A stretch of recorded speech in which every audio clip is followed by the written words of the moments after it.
Good மார்னிங்க. ஆடிபிளா இருக்கா? Video விசிபிளா இருக்கா? Yes sir.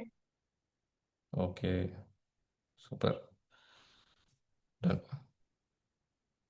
ஸோ 9:05 ஆயிடுச்சு. நம்ம ஸ்டார்ட் பண்ணிடலாம். ஓகே, அதுக்கப்புறம் வர ஸ்டூடெண்ட்ஸ் ஜாயின் பண்ணிக்கிட்டோம். டன். ஓகே. ஸோ மோஸ்ட்டாக what we have decided is sessions வந்து மார்னிங்லேயே வச்சுக்கலாம் முடிஞ்ச அளவுக்கு அப்படிங்கிற மாதிரி. ஏன்னா நிறைய ஸ்டூடெண்ட்ஸ் மார்னிங் தான் கம்ஃபர்டபுள் அப்படிங்கிற மாதிரி சொல்கிறாங்க. ப்ளஸ் மார்னிங் கொஞ்சம் ஆக்டிவாகவும் இருப்பீங்க இல்லையா? ஸோ இந்த டைமுக்கு வச்சுட்டோம் அப்படின்னா உங்களுக்குமே அந்த டே செட் ஆகிடும். ஸோ காலைல ஒரு கிளாஸ் பார்த்து முடிச்சிட்டிங்கன்னா அதுக்கப்புறம் நீங்கள் மற்றது விஷயங்கள் பிளான் பண்ணுறது, டெஸ்ட் ஏதாவது அட்டன் பண்ணுறது, மற்ற டைமில் மத்தியான டைமில் மத்தியான டைமில் சிசேட் ப்ராக்டிஸ் பண்ணுறது, அந்த மாதிரி நம்ம ஏதாவது இது பிளான் பண்ணிக்கலாம். மத்தியானம் ஆப்வியஸ்லி ஃப்ரீயாக தான் இருப்பீங்க.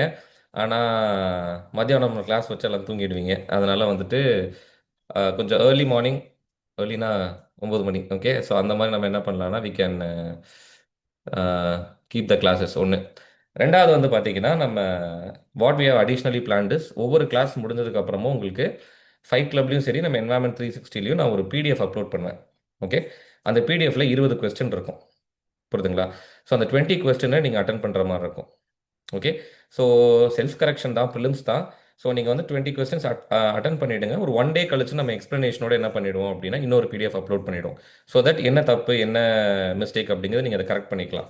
ஓகே, அது மீறி அதில் ஏதாவது கொஸ்டின் அதில் ஏதாவது கொஸ்டின் உங்களுக்கு டவுட்ஸ் ஏதாவது இருந்ததுன்னா நீங்கள் தாராளமாக நம்ம குரூப்பில் டைப் பண்ணலாம், இல்லாட்டி அடுத்த கிளாஸில் வந்து நீங்கள் கேட்கலாம். ஓகேங்களா? ஸோ இது ரெண்டாவது அனௌன்ஸ்மெண்ட். மூணாவது வந்து பார்த்தீங்கன்னா மோஸ்ட்டாக வந்துட்டு நம்ம இங்கே நான் உங்களுக்கு ஸ்க்ரீன் ஷேர் பண்ணியிருக்கேன் இல்லையா? இதுலேயே வந்துட்டு நான் ஐ வில் பி ரைட்டிங்.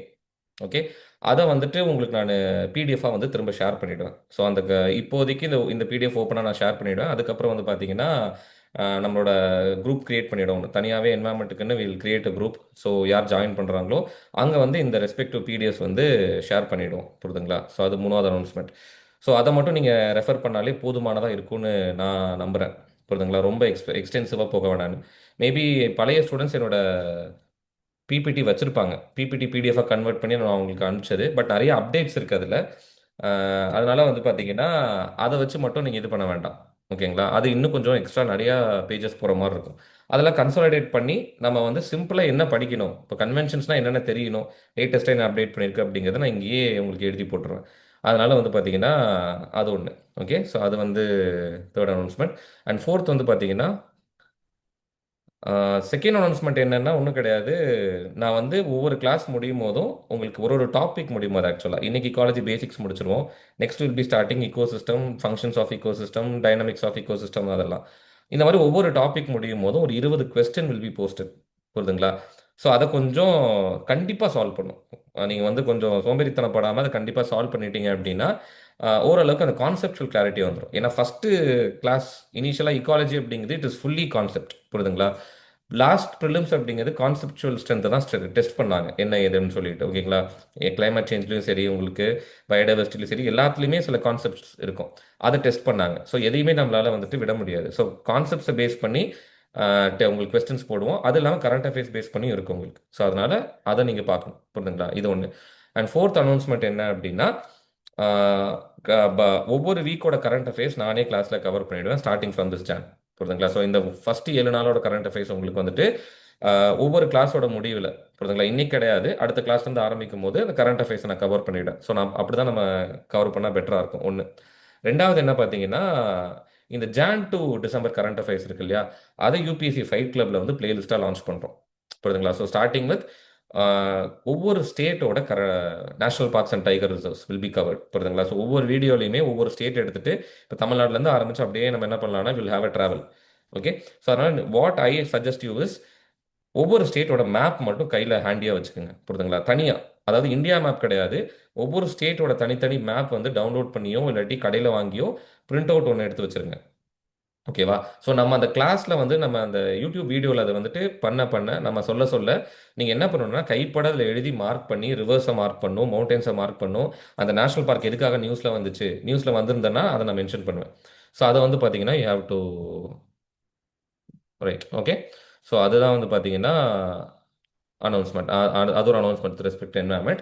அடிஷ்னல் இன்னொன்று வித் ரெஸ்பெக்ட் டு இன்னொரு சப்ஜெக்ட் என்னன்னா, சீக்கிரமே வந்து எக்கனாமிக் கிராஷ் கோர்ஸையுமே நாங்க பிளான் பண்ணிட்டு இருக்கோம். எக்கனாமி எடுத்துட்டு வரலாம் அப்படிங்கிற மாதிரி. ஸோ அருண் சார் வந்துட்டு அதுக்கான டீட்டெயில்ஸ் பற்றி உங்ககிட்ட பேசுவார். ஸோ அதுவுமே வந்து பார்த்தீங்கன்னா நம்மளோட பைப்லைனில் இருக்குது எக்கனாமிக் கிராஷ் கோர்ஸ் அப்படிங்கிறதும். ஸோ அதுவுமே டீட்டெயில்ஸ் எல்லாமே நீங்கள் இது பண்ணிக்கலாம். ஓகே. ஸோ இவ்வளோ தான் basics. Okay. So without any delay நம்ம வந்து கிளாஸ் ஸ்டார்ட் பண்ணிடலாம். ஓகே. ஸோ அப்போது ஃபர்ஸ்ட் எடுத்தோடனே வந்து பார்த்தீங்கன்னா இப்போ என்வாயன்மெண்ட் அப்படின்னு நம்ம பேசுகிற ஆரம்பிக்கும் போது வாட் இஸ் என்வாயன்மெண்ட்லேருந்து ஆரம்பிப்போம். புரியுதுங்களா? ஸோ வாட் இஸ் என்வாயன்மெண்ட் அப்படின்னு கேட்டால் what you can say about environment. Okay. ஏன் என்வாயன்மெண்ட் படிக்கணும் அப்படிங்கிறதெல்லாம் கிளாஸ்லேருந்து ஆரம்பிப்பேன். பட் நம்ம கிராஷ் கோர்ஸ் அப்படிங்கிறனால will straight away get into what is environment. Okay.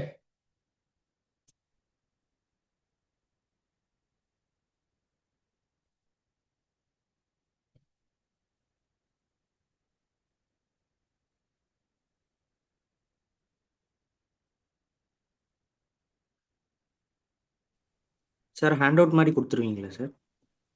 இந்த இதை வந்து நான் ஷேர் பண்ணிடுவேன். Hand out okay. திரும்ப நீங்கள் படிக்கணும் அவசியம் கிடையாது. எல்லார்கிட்டயும் பிஎம்எஃப்ஐஏஎஸ் வச்சிருப்பீங்கன்னு நினைக்கிறேன் கிட்டத்தட்ட, இல்லையா? ஒரு காப்பி பிஎம்எஃப்ஐஏஎஸ் எல்லார்கிட்டயும் இருக்கும்னு நினைக்கிறேன். ஓகே. அதுலேயே ரொம்ப திரும்ப திரும்ப நம்ம அதை பண்ண வேண்டாம் அப்படின்னு தான். பிஎம்எஃப்ஐஏஎஸ் நிறைய பேர் கஷ்டப்படுற விஷயம் என்னன்னா, சார் புக்கு ரொம்ப பெருசாக இருக்குது பிஎம்எஃப்ல கொடுக்குறதெல்லாம் அப்படிங்கிற மாதிரி. ஸோ அதனால வந்து பார்த்தீங்கன்னா நம்ம ரொம்ப ஷார்ட் ஃபார்மில் போய்க்கலாம். ஓகேங்களா? அந்த மாதிரி நான் பிளான் பண்ணுறேன். எங்கே உங்களுக்கு டெப்த் வேணும், இப்போ for example biodiversity climate change வரும்போது நம்ம டெப்த் போய்க்கலாம். மற்றபடி அந்த ஃப்ளோ சார்ட்லேயே உங்களுக்கு ப்ராப்பராக கவர் ஆகிடும். Yes. Okay. So what is environment? டக்கு டக்குன்னு சொன்னீங்கன்னா அப்படி அப்படியே நம்ம போகலாம். ஓகே. எல்லாமே என்விரான்மெண்ட், பயோட்டிக் ஏபயோட்டிக் நம்மளை சுற்றி இருக்கிறது. ஏபயோட்டிக். ஓகே. எல்லாமே என்வாயன்மெண்ட். ஓகே. ஸோ உங்களை சுற்றி இருக்க சரௌண்டிங் தான் நம்ம என்வாயன்மெண்ட் அப்படின்னு சொல்லுவோம். ஸோ என்வாயன்மெண்ட் அப்படிங்கிற வார்த்தை வந்து பார்த்தீங்கன்னா அந்த ஃப்ரெஞ்ச் டேர்ம் என்விரானர். ஓகே. ஸோ அப்படிங்கிற ஒரு ஃப்ரெஞ்ச் டேர்ம்ல தான் வந்திருக்கும். ஸோ ஒரு இண்டிவிஜுவல் எடுத்துக்கிறீங்க, இல்லாட்டி ஒரு ஒரு என்டிட்டியை சுற்றி இருக்கிற எல்லாத்தையுமே நம்ம என்வாயன்மெண்ட் அப்படின்னு சொல்லுவோம். ஸோ சுற்றி இருக்க எல்லாமே அப்படின்னு பேசும்போது சரி, என்னை சுற்றி வந்து பார்த்தீங்கன்னா மெர்க்யூரி இருக்கு, மார்ஸ் இருக்கு, சன் இருக்கு, மூன் கூட தான் இருக்கு அப்படின்னா ஆமா, எல்லாமே உங்களுக்கு என்ன ஆகும்னா என்வாயன்மெண்ட் குள்ள வரும். புரியுதுங்களா? ஸோ அந்த பெர்ஸ்பெக்டிவ்ல பார்க்கும்போது என்வாயன்மெண்ட், எல்லா என்வாயன்மெண்ட்லயும் லைஃப் இருக்கணுங்கிற அவசியம் கிடையாது. ஃபர்ஸ்ட் கான்செப்ட் நம்ம அதான் புரிஞ்சுக்கணும். இப்போ நிலால ஆஸ் சச் லைஃப் கிடையாது, சூரியன்ல லைஃப் கிடையாது. புரியுதுங்களா? ஏர்த்ல உங்களுக்கு லைஃப் பார்க்க முடியுது. அதனால தான் ஏர்த்தை கொஞ்சம் சுருக்கி நம்ம என்ன சொல்றோம், டிஃப்ரெண்ட் கான்செப்ட் கொடுக்குறோம். இங்க ஆர்கானிசம்ல இருந்து ஆரம்பிச்சு பாப்புலேஷன், கம்யூனிட்டி, அதுக்கப்புறம் வந்து பார்த்தீங்கன்னா ஈகோசிஸ்டம், ஈகோசிஸ்டம்க்கு அடுத்து பயோம், பயோஸ்பியர் அப்படின்னு பேசுகிறோம். ஸோ அப்போ வந்து உயிருள்ள இடங்களை வந்து நம்ம தனியாக அடுத்து கிளாஸிஃபை பண்ணி பார்ப்போம். பட் என்வாயன்மெண்ட்ல நம்ம என்ன அண்டர்ஸ்டாண்ட் பண்ணோம் அப்படின்னா, என்வாயன்மெண்ட்ல ஆஸ் சச் உங்களுக்கு எல்லா இடங்கள்லையும் லைஃப் அப்படிங்கிறது இருக்காது. ஓகே. என்வாயன்மெண்ட்லயே உயிருள்ள, அதாவது லைஃப் எக்ஸிஸ்ட் ஆகிற இடமும் இருக்கு, லைஃப் எக்ஸிஸ்ட் ஆகாத இடமும் இருக்கு. புரியுதுங்களா? ஸோ என்வாயன்மெண்ட் அப்படின்னு நம்ம சுருக்கும் போதே அந்த இடத்துல வந்துட்டு இந்த சரௌண்டிங். ஓகே. சரௌண்டிங் அப்படின்னு எடுத்துக்கிட்டிங்கன்னா லைஃப் சில இடங்கள்ல எக்ஸிஸ்ட் ஆகுது. Okay. Life does not exist. இதுவுமே வந்து பார்த்தீங்கன்னா என்வாயன்மெண்ட்ல நம்ம பேசுவோம். புரியுதுங்களா? ஸோ அப்போ ஏன் இதை நான் இங்கே சொல்கிறேன் அப்படின்னா, மேபி உங்களுக்கு ஹேபிட்டாட்டையும் என்வாயன்மெண்ட்டையும் என்ன பண்ணலாம் அப்படின்னா கான்ட்ராஸ்ட் பண்ணி ஒரு கேள்வியாக வைக்கலாம். ஓகே. ஹேபிட்டாட் அப்படின்னு சொல்லும் போதே தமிழில் வந்து வாழ்விடம் அப்படின்னு சொல்லுவோம். வாழ்விடம் அப்படின்னு சொல்லிட்டாலே அந்த இடத்துல யாரோ ஒருத்தங்க வாழ்றாங்கன்னு அர்த்தம். ஒரு உயிருள்ள ஒரு என்டிட்டி அப்படிங்கிறது அந்த இடத்துல இருக்கு. புரியுதுங்களா? அப்போ ஹேபிட்டாட்ல என்னைக்குமே லைஃப் இருக்கும். ஓகே. ஹேபிட்டாட் அப்படிங்கிறது இந்த physical space occupied by an organism. அவ்வளோதான். புரியுதுங்களா? அந்த பிசிக்கல் ஸ்பேஸ்க்குள்ளேயே அந்த ஆர்கானிசம்க்கு தேவையான ஃபுட், வாட்டர், ஷெல்டர், ஓகே, இது எல்லாமே கிடைச்சிருது. அதனால அந்த இடத்த அதோட வாழ்விடமா அது தயார்படுத்துது. புரியுதுங்களா? ஸோ அப்போ என்னைக்குமே ஹேபிட்டாட்ல there will be life. Okay. But ஆனால் என்வாயன்மெண்ட்ல லைஃப் இருக்கணுங்கிற அவசியம் கிடையாது. புரியுதுங்களா? ஸோ பேசிக்காக என்வாயன்மெண்ட் அப்படின்னா அதுதான். ஸோ என்வாயன்மெண்ட்டை நம்ம வந்து நீங்கள் சொல்கிற மாதிரி ரெண்டு காம்பனண்ட்டாக பிரிச்சுக்கலாம். ஒன்று பயோட்டிக், இன்னொன்று ஏபயோட்டிக். புரியுதுங்களா? ஸோ கிட்டத்தட்ட இது நீங்கள் சைடில் எழுதிருக்கலாமே சார் அப்படின்னா, பயோட்டிக் அப்படிங்கும் போது இந்த பயோட்டிக் ஏபயோட்டிக் காம்பனண்டோட கிளாசிஃபிகேஷன் நம்ம ஈகோசிஸ்டம்ல இன்னுமே பெட்டராக பார்க்கலாம். புரியுதுங்களா? ஸோ அதை வந்து பயோடோப் அப்படின்னும் பயோசெனோசிஸ் அப்படிங்கிற மாதிரி நம்ம பிரித்து will have a detail discussion. But என்வாயன்மெண்ட்டுமே நிறைய புக்ஸில் என்ன கிளாஸிஃபை பண்ணியிருப்பாங்க அப்படின்னா, அந்த லிவிங் என்டிட்டிஸை பயோட்டிக் அப்படிங்கிறதும் அப்படின்னும், நான் லிவிங் என்டிட்டிஸை ஏபயோட்டிக் அப்படின்னும். இப்போ நிலம், நீர், ஆகாயம், ஓகே, சாயில், வாட்டர், இது எல்லாத்தையுமே வந்துட்டு ஏபயோட்டிக் காம்பனன்ட்ஸாக நம்ம பேசுவோம். புரியுதுங்களா? இதுதான் ஜென்ரல் கிளாசிஃபிகேஷன். ஆனால் இன்னொரு அடிஷ்னல் கிளாசிஃபிகேஷன் இருக்கு. ஸோ டைப்ஸ் ஆஃப் என்வாயன்மெண்ட் அப்படிங்கும்போது சில ஆர்டிகிள்ஸில் எப்படி நம்ம பிரிக்கிறாங்க அப்படின்னா, physical, okay, chemical and biological. புரியுதுங்களா? இப்போ ஃபார் எக்ஸாம்பிள் ஃபிசிக்கல் அப்படிங்கும்போது நம்ம இங்கே பார்க்குறோம் இல்லையா, சாயில், வாட்டர் இதெல்லாம் பேசுகிறோம். ஆனால் கெமிக்கல் அப்படின்னு பேசும்போது அந்த சாயிலில் என்ன காம்போசிஷன் இருக்குது. ஓகே, நிறைய பேர் என்ன தப்பாக யூஸ் பண்ணுவோம் அப்படின்னா, நிலத்தில் இருக்க தண்ணி அப்படின்னு சொல்லுவோம். கரெக்டாக இப்போ வந்துட்டு சாயிலில் இருக்க வாட்டர் அப்படின்னு. பட் எக்ஸாக்டான டெர்மினாலஜி என்னன்னு பார்த்தீங்கன்னா சாயில் மாய்ஸ்சர் அப்படின்னு சொல்லுவோம். சாயில் மாய்ஸ்சர் அப்படிங்கிறது ஒரு முக்கியமான காம்பனன்ட். கரெக்டாக சாயில் மாய்ஸ்சர் இருந்தால் மட்டும்தான் உங்களுக்கு பிளான்ஸ் நல்லா வளரும். ஓகே, பட் அந்த சாயிலோட கேரக்டரிஸ்டிக்ஸ் தான் அந்த சாயில் மாய்ஸ்சரை வந்து இன்ஃப்ளூயன்ஸ் பண்ணும். எந்த அளவுக்கு சாயிலோட இந்த கிரெயின் சைஸ் அப்படிங்கிறது இருக்குது, எந்த அளவுக்கு வந்து பார்த்தீங்கன்னா அந்த சாயிலோட போரோசிட்டி அப்படின்னு ஒரு விஷயம் இருக்குது. இது எல்லாமே அந்த சாயில் எவ்வளோ மாய்ஸ்சரை ஹோல்ட் பண்ணும் அப்படிங்கிறத டிட்டர்மைன் பண்ணும். புரியுதுங்களா? அப்போது அந்த ஃபிசிக்கல் சாயிலோட கிரெயின் சைஸ், நம்ம பேசுகிறோம் இல்லையா, சாயிலோட கிரெயின் சைஸ் அப்படிங்கும்போது அது ஃபிசிக்கல் காம்பனன்ட். இதே வந்து பார்த்தீங்கன்னா எந்த அளவுக்கு அந்த இடத்துல மினரல்ஸ் இருக்குது, எந்த இடத்துல எந்த அளவுக்கு சாயில் மாய்ஸ்சர் இருக்குது அப்படின்னு பேசும்போது அது கெமிக்கல் காம்பனன்ட் கீழே வந்துடும். புரியுதுங்களா? அதே சாயிலில் தான் எத்தனையோ வகையான மைக்ரோ ஆர்கானிசம் பற்றி நம்ம பேசுகிறோம். ஃபார் எக்ஸாம்பிள் ரைசோபியம் நீங்கள் பேசுகிறீங்க, ஓகே, கிளாஸ்ட்ரீடியம் பேசுகிறீங்க, ஓகே, அசிட்டோபாக்டர் பேசுகிறீங்க, சாரி. இந்த மாதிரி எத்தனையோ மைக்ரோ ஆர்கானிசம் சாயிலில் இருக்கிறதாகவும், இந்த மைக்ரோ ஆர்கானிசம்ஸ் தான் நைட்ரஜன் ஃபிக்சேஷனுக்கு காரணமாக இருக்குது.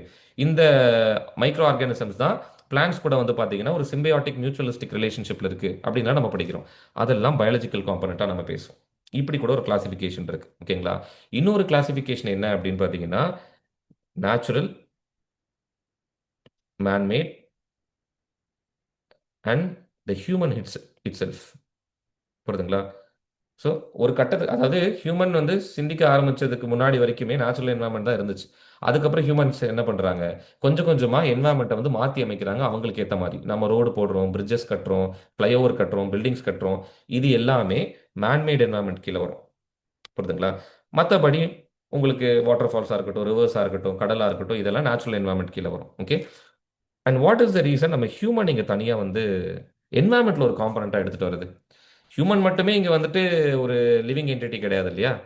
எத்தனையோ வகையான ஸ்பீஷீஸ் நம்ம பார்க்குறோம். அதை தான் நம்ம அந்த வெரைட்டி ஆஃப் ஸ்பீஷீஸை தான் பயோடைவர்சிட்டி அப்படிங்கிற மாதிரியும் புரிஞ்சுக்கிறோம். ஏன் ஹியூமனை மட்டும் நம்ம தனியாக இங்கே கிளாஸிஃபை பண்ணுறோம்? இவன் தான் கொடூரமாக எல்லாத்தையும் பாதிக்கிறான் அதனால. கொஞ்சம் சாஃப்டாக சொல்லியிருந்திருக்கலாம். என்னன்னா உங்களுக்கு ஹியூமன்ஸ் தான் வந்துட்டு ஒரு முக்கியமான என்வாயன்மெண்ட் காம்பனண்ட்டாக மாறிட்டாங்க. ஏன்னா அவங்க வந்துட்டு இப்போ ஏர்த்தோட தலையெழுத்தே வந்து பார்த்தீங்கன்னா நம்ம டிட்டர்மைன் பண்ணாதான். இப்போ நம்ம பாரிஸ் அக்ரிமெண்ட் கீழே எப்படியாவது இழுத்து பிடிச்சி 1.5 டிகிரி செல்சியஸ்க்குள்ள டெம்பரேச்சர் ரைஸை கண்ட்ரோல் பண்ணால் மட்டும்தான் உங்களுக்கு அடுத்து மற்ற ஸ்பீஷீஸ் எக்ஸ்டிங்க்ட் ஆகாமல் இருக்கிறதுக்கும், ஸ்பீஷீஸை விடுங்க, எக்கோசிஸ்டமே எக்ஸ்டிங்க்ட் ஆகுது அப்படின்னு பேசுகிறோம் இல்லையா? கோரல் ரீஃப் பார்க்க முடியாது. 1.5 டிகிரி செல்சியஸை தாண்டிடுச்சுன்னா கோரல் ரீஃப்லாம் கொஞ்சம் கொஞ்சமாக ப்ளீச் ஆகி இட் வில் டை ஆஃப். கரெக்டா? ஸோ அப்படி பார்க்கும்போது human has become now an indispensable component of environment. புரியுதுங்களா? ஸோ ஹியூமனோட என்ன சொல்றது ஆக்டிவிட்டீஸை பொறுத்து தான் பூமி எப்படி இருக்கு அப்படிங்கிறது. ஓகே, ஸோ அப்போ இதோட அசோசியேட்டட் கான்செப்டா ஒன்று நான் என்ன சொல்ல விருப்பப்படுறேன் அப்படின்னா, we have something known as earth overshoot day. கேள்விப்பட்டிருக்கீங்களா யாராவது? எர்த் ஓவர்ஷூட் டே அப்படின்னு சொல்லிட்டு. Anthropocentrism is what is earth overshoot day? யார் ரிலீஸ் பண்றா இந்த எர்த் ஓவர்ஷூட் டே பத்தி? யார் பேசுறா? ஓகே, சரி, யாருன்னு கூட விடுங்க. இது என்ன கான்செப்ட் ஆக்சுவலா எர்த் ஓவர்ஷூட் டே அப்படிங்கிறது? ஓகே, சரி சொல்றேன் கேளுங்க. ரெண்டு விஷயம் ஆக்சுவலி. ஒன்று, நேச்சரோட சப்ளை. ஓகே, நம்மளுக்கு வந்து ஆக்சிஜன் தேவைப்படுது. கரெக்டா? நிறைய மினரல்ஸ் தேவைப்படுது, ஃபுட்டு தேவைப்படுது, எல்லாமே வந்து நம்ம நேச்சர் கிட்ட இருந்தா எடுத்துக்கிறோம். கரெக்டா? இதை தான் நம்ம சிம்பிளா என்ன சொல்லுவோம்னா ஈகோசிஸ்டம் சர்வீசஸ் அப்படின்னு சொல்லுவோம். கரெக்டா? ஓகே, பட் நேச்சர்னால இவ்வளோ தான் கொடுக்க முடியும்ன்றது. கரெக்டா? ஸோ ஒரு வருஷத்துக்கு எனக்கு இத்தனை டன் ஆக்சிஜன் தான் என்னால் ப்ரொடியூஸ் பண்ண முடியும், இவ்வளோ டன் கார்பன் டை ஆக்சைடை மட்டும் தான் என்னால் என்ன பண்ணிக்க முடியும், அப்சார்ப் பண்ணிக்க முடியும்னு சொல்லிட்டு. ஆனால் என்ன ஆகுது அப்படின்னா இந்த சைடு பார்க்கும்போது டிமாண்ட் ஆஃப் ஹியூமன்ஸ். ஓகே, ஏன் வந்து ஹியூமன்ஸ் மட்டும் எடுத்துக்கிட்டோம்னா நம்ம தான் அதிகப்படியாக எடுத்துக்கிட்டே இருக்கோம். ஓகேங்களா? மற்ற ஸ்பீஷீஸை கம்பேர் பண்ணும்போது அவங்க இக்காலஜிக்கல் பேலன்ஸில் தான் இருந்துட்டு இருக்காங்க. ஆனால் நம்ம தான் என்ன பண்ணுறோம்னா பாப்புலேஷனை பெருக்கி நேச்சரோட சப்ளை கிட்ட நம்ம என்ன பண்ணுறோம், அதிகமாக கேட்டுக்கிட்டே இருக்கோம். புரியுதுங்களா? ஸோ அப்போது இந்த ஏரியாவை நம்ம என்ன சொல்கிறோம் அப்படின்னா பயோ கெப்பாசிட்டி நேச்சரால எவ்வளோ சப்ளை பண்ண முடியும் அப்படிங்கிறது. ஓகே, இந்த பக்கம் வந்து பார்த்தீங்கன்னா ஒரே நிமிஷம், சாரி, இதை வந்து நம்ம என்ன சொல்லுவோம்னா ஈகாலஜிக்கல் ஃபுட் பிரிண்ட் அப்படின்னு சொல்லுவோம். கிளியர்? இப்போ நம்ம எவ்வளோ வந்துட்டு நம்ம ஆக்டிவிட்டீஸ்னாலையும் நம்மளோட டெசிஷன்ஸ்னாலையும் எந்த அளவுக்கு வந்து இயற்கையை நம்ம பாதிப்புக்குள்ளாக்குறோம் அப்படிங்கிறது. ஸோ எல்லா ஆர்கானிசமே அந்த என்வாயன்மெண்ட்டை இம்பாக்ட் பண்ணும். பாசிட்டிவாகவும் இம்பாக்ட் பண்ணும், நெகட்டிவாகவும் இம்பாக்ட் பண்ணும். ஹியூமன்ஸுமே அந்த மாதிரி தான். ஆனால் என்ன ஆயிடுச்சு அப்படின்னா நம்மளோட நெகட்டிவ் இம்பாக்ட் அப்படிங்கிறது அதிகமாக ஆரம்பிச்சிருச்சு. நம்ம நேச்சர் கிட்ட இருந்து எடுக்கிறது உங்களுக்கு என்ன ஆகுது, அதிகமாயிட்டே இருக்கு. புரியுதுங்களா? அப்போ என்ன ஆகுது அப்படின்னா இது ரெண்டும் ஈக்குவலிபிரியம்ல கிடையாது. எக்காலஜிக்கல் ஃபுட் பிரிண்ட் அப்படிங்கிறது அதிகமாகுது பயோ கெப்பாசிட்டியை விட. ஓகே, இதை தான் நம்ம என்ன சொல்கிறோம் அப்படின்னா க்ரோயிங் ஈகாலஜிக்கல் டெபிசிட். ஓகே, ஏர்த்னால நம்மளுக்கு தேவையான அளவுக்கு சப்ளையை கொடுக்க முடியறது கிடையாது. புரியுதுங்களா? அதனால என்ன ஆகுது அப்படின்னா ஏர்த்னால சஸ்டைனபிளாக கொடுக்க முடியும் இல்லையா? என்னால் இவ்வளோ தான் ஆக்சிஜன் கொடுக்க முடியும், என்னால் இவ்வளோ தான் கார்பன் டை ஆக்சைடை ஸ்டோர் பண்ண முடியும் அப்படிங்கிறது. இது வந்து டிசம்பர் 31 வரைக்கும் போகிறது கிடையாது. ஓகே, ஜூலைலேயே முடிஞ்சு போயிடுது. புரியுதுங்களா? அப்போ அந்த ஜூலைலேருந்து டிசம்பர் வரைக்கும் நம்ம எக்ஸ்ட்ரா எடுத்துக்கிறது அந்த பூமி கிட்ட இருந்து, அது வந்து சஸ்டைனபிள் கிடையாது. புரியுதுங்களா? அதனால தான் என்ன சொல்றாங்கன்னா எர்த் ஓவர் ஷூட் டேல it falls on July itself. Earth overshoot அப்படிங்கிறது ஒன்று. புரியுதுங்களா? ரெண்டாவது என்னன்னா we need 1.75 earths to sustain our self அப்படின்னு சொல்றாங்க. ஒரு பூமி பத்தாது, 1.25 பூமி அப்படிங்கிறது நமக்கு தேவைப்படுது. புரியுதுங்களா? அப்பதான் இப்போ இருக்க பாப்புலேஷனை உங்களால சஸ்டெயின் பண்ண முடியும். புரியுதுங்களா? இது வந்து அசோசியேட்டட் ஒரு கரண்ட் அஃபேர்ஸ். அது இந்த ரீசன்னால தான் ஹியூமனோட இம்பாக்ட் அப்படிங்கிறது அதிகப்படியாக நம்ம பார்க்குறோம். So human has become an indispensable component of environment அப்படிங்கிற மாதிரியும் சொல்கிறோம். புரியுதுங்களா? ஸோ உங்களோட வேலை என்ன அப்படின்னா இந்த எர்த் ஓவர் ஷூட் டே ஒரு கான்செப்டை பற்றி இன்னும் கொஞ்சம் டீட்டெயிலாக படிக்கிறது. இது யார் ரிலீஸ் பண்ணுறா, என்ன ஏது அப்படிங்கிற மாதிரி. புரியுதுங்களா? So coming back to your static discussion. புரியுதுங்களா? ஸோ என்வாயன்மெண்ட் அப்படின்னா ஒரு விஷயத்தை நம்ம பற்றி நம்ம அண்டர்ஸ்டாண்ட் பண்ணணும், சரௌண்டிங் அப்படிங்கிற மாதிரி. ஓகே, இந்த என்வாயன்மெண்ட்டை டிபெண்ட் பண்ணி தான் இண்டிவிஜுவல்ஸ் இருக்காங்க. கரெக்டா? For their food, water, shelter, பேசிக்கான நீட்ஸ். ஓகே, ஸோ இந்த பேசிக்கான நீட்ஸ் என்வாயன்மெண்ட்ல உங்களுக்கு கிடைச்சிருது. புரியுதுங்களா? ஸோ இந்த என்வாயன்மெண்ட்ல இந்த இண்டிவிஜுவல் டிபெண்ட் ஆயிருக்கிறது. கரெக்டா? இந்த டிபெண்டன்ஸ் அப்படிங்கும் போது ஒவ்வொரு டைமுமே தெர் வில் பி இன்ட்ராக்ஷன்ஸ். நீங்க தான் போய் என்ன பண்ணணும், தண்ணி குடிக்கணும், நீங்க தான் போய் வேட்டையாடணும். அப்பதான் உங்களுக்கு அந்த எனர்ஜி அப்படிங்கிறது கிடைக்கும். கரெக்டா? அப்போ என்வாயன்மெண்ட்ல பயோட்டிக் காம்பனண்ட்டும் பேசுறோம், ஏபயோட்டிக் காம்பனண்ட்டும் பேசுறோம். இந்த பயோட்டிக் காம்பனண்ட்குள்ளேயுமே இன்ட்ராக்ஷன் இருக்கும். ஃபார் எக்ஸாம்பிள் இன்ட்ராக்ஷன் அப்படிங்கும் போது biotic, biotic, biotic, abiotic. So ரொம்ப கன்ஃபியூஸ் ஆகிக்க வேண்டாம். பயோட்டிக் அப்படின்னா லிவிங் காம்பனண்ட், ஏபயோட்டிக் அப்படின்னா நான் லிவிங் காம்பனண்ட். இப்போ பயோட்டிக் அப்படிங்கும் போது சீட்டா ஹண்டிங் அ டியர். ஓகே, அந்த ஃபுட்டை எடுத்தாதான் அதனால சர்வே ஆக முடியும். அப்போ சீட்டாங்கிறது பயோட்டிக் காம்பனன்ட், டியர் அப்படிங்கிறது ஒரு பயோட்டிக் காம்பனன்ட். அப்போ இந்த இன்ட்ராக்ஷன் நம்ம என்ன சொல்றோம் அப்படின்னா predation அப்படின்னு சொல்றோம். கரெக்டா? இதே பயோட்டிக் ஏபயோட்டிக் அப்படிங்கும்போது சீட்டா, அதே சீட்டா ட்ரிங்கிங் வாட்டர், பக்கத்தில் இருக்க ஒரு பாண்ட்லயோ லேக்லயோ தண்ணி குடிக்குது. புரியுதுங்களா? ஸோ அப்போ இந்த இடத்துல திஸ் வில் பி ஒரு abiotic component, this will be ஒரு பயோட்டிக் காம்பனன்ட். கரெக்டா? இந்த இன்ட்ராக்ஷன் நடந்தால் மட்டும்தான் அந்த ஆர்கானிசம்னால சர்வே பண்ண முடியும். இந்த இன்ட்ராக்ஷன் நடந்தால் மட்டும்தான் அந்த கம்யூனிட்டியில் அதோட பாப்புலேஷன் இன்க்ரீஸ் ஆகும். இந்த இன்ட்ராக்ஷன் நடந்தால் மட்டும்தான் உங்களுக்கு என்ன ஆகும் அப்படின்னா அந்த என்டையர் எக்கோசிஸ்டமும் ஃபங்க்ஷன் ஆகுது நம்ம எடுத்துக்க முடியும். கரெக்டா? அப்போ ஒரு அந்த பயோட்டிக் பயோட்டிக் அப்படிங்கும் போது இந்த பூமியில எல்லா ஆர்கானிசம்ஸும் ஒருத்தரோட ஒருத்தர் லிங்க்டு ஏதோ ஒரு வகையில். புரியுதுங்களா? நம்ம என்னதான் டைரக்டா போய் ஹண்ட் பண்ணி சாப்பிடலனாலும் ஒரு ஆர்கானிசம் எக்ஸிஸ்ட் ஆகிறது. இப்போ நம்ம தேனீயை பிடிச்சி சாப்பிட்றது கிடையாது. ஆனா அதே தேனீ இல்லை அப்படின்னா பாலினேஷன் நடக்காது. பாலினேஷன் நடக்கல அப்படின்னா ஃபுட் செக்யூரிட்டி கொஸ்டின் ஆகுமா? கரெக்டா? அப்ப ஏதோ ஒரு வகையில நம்ம ஒரு லூப்ல we are every living being in the earth are interdependent. கரெக்டா? அப்போ இந்த இன்டராக்ஷன் அப்படிங்கிறது வந்து பாத்தீங்கன்னா அந்த இன்டர்டிபெண்டன்ஸை ஏற்படுது. புரியுதுங்களா? ஸோ எல்லாருமே இன்டராக்ட் பண்ணிட்டு தான் இருக்கும், டைரக்டாவோ இன்டைரக்டாவோ. அதனால எல்லாருமே இன்டர்டிபெண்டன்ட். புரியுதுங்களா? So this creates an interdependence among living organisms. Yes. Okay. So இந்த இன்டர்டிபெண்டன்ஸ் பற்றி நம்மளுக்கு புரியணும் அப்படின்னா, இந்த இன்டர்டிபெண்டன்ஸ் பற்றி புரியணும்னா we have to study about these interactions.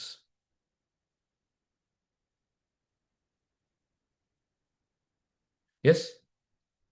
எதுக்கு சார் ஸ்டடி பண்ணோம் அப்படின்னா, ப்ரெடேஷனை பற்றி படித்தா மட்டும்தான் ப்ரெடேட்டருக்கும் ப்ரேக்கும் என்ன ரிலேஷன்ஷிப் அப்படின்னு தெரியும் உங்களுக்கு. புரியுதுங்களா? சரி, ஏன் சார் ஸ்டடி பண்ணோம் அப்படின்னு கேட்கும்போது ரெண்டு விஷயம் சொல்கிறேனே, பாசிட்டிவ், நெகட்டிவ். ரெண்டு எக்ஸாம்பிள். ஓகே.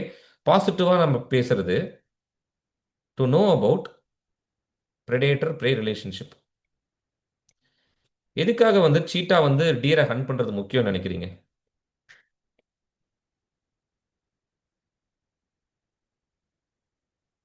நான் ஒரு எக்கோசிஸ்டமில் சொன்ன ஒரு சீட்டா டியரை ஹண்ட் பண்ணுதுன்னு சொல்லிட்டு இந்த ஒரு இன்ட்ராக்ஷன் ஏன் இருக்கணும்னு நினைக்கிறீங்க? சீட்டா டியரை ஹண்ட் பண்ணவே இல்லை, என்ன ஆகும்? டிராஃபிக் லெவலை மெயின்டைன் பண்ணியிருக்குது. Population balance. புரியுதுங்களா?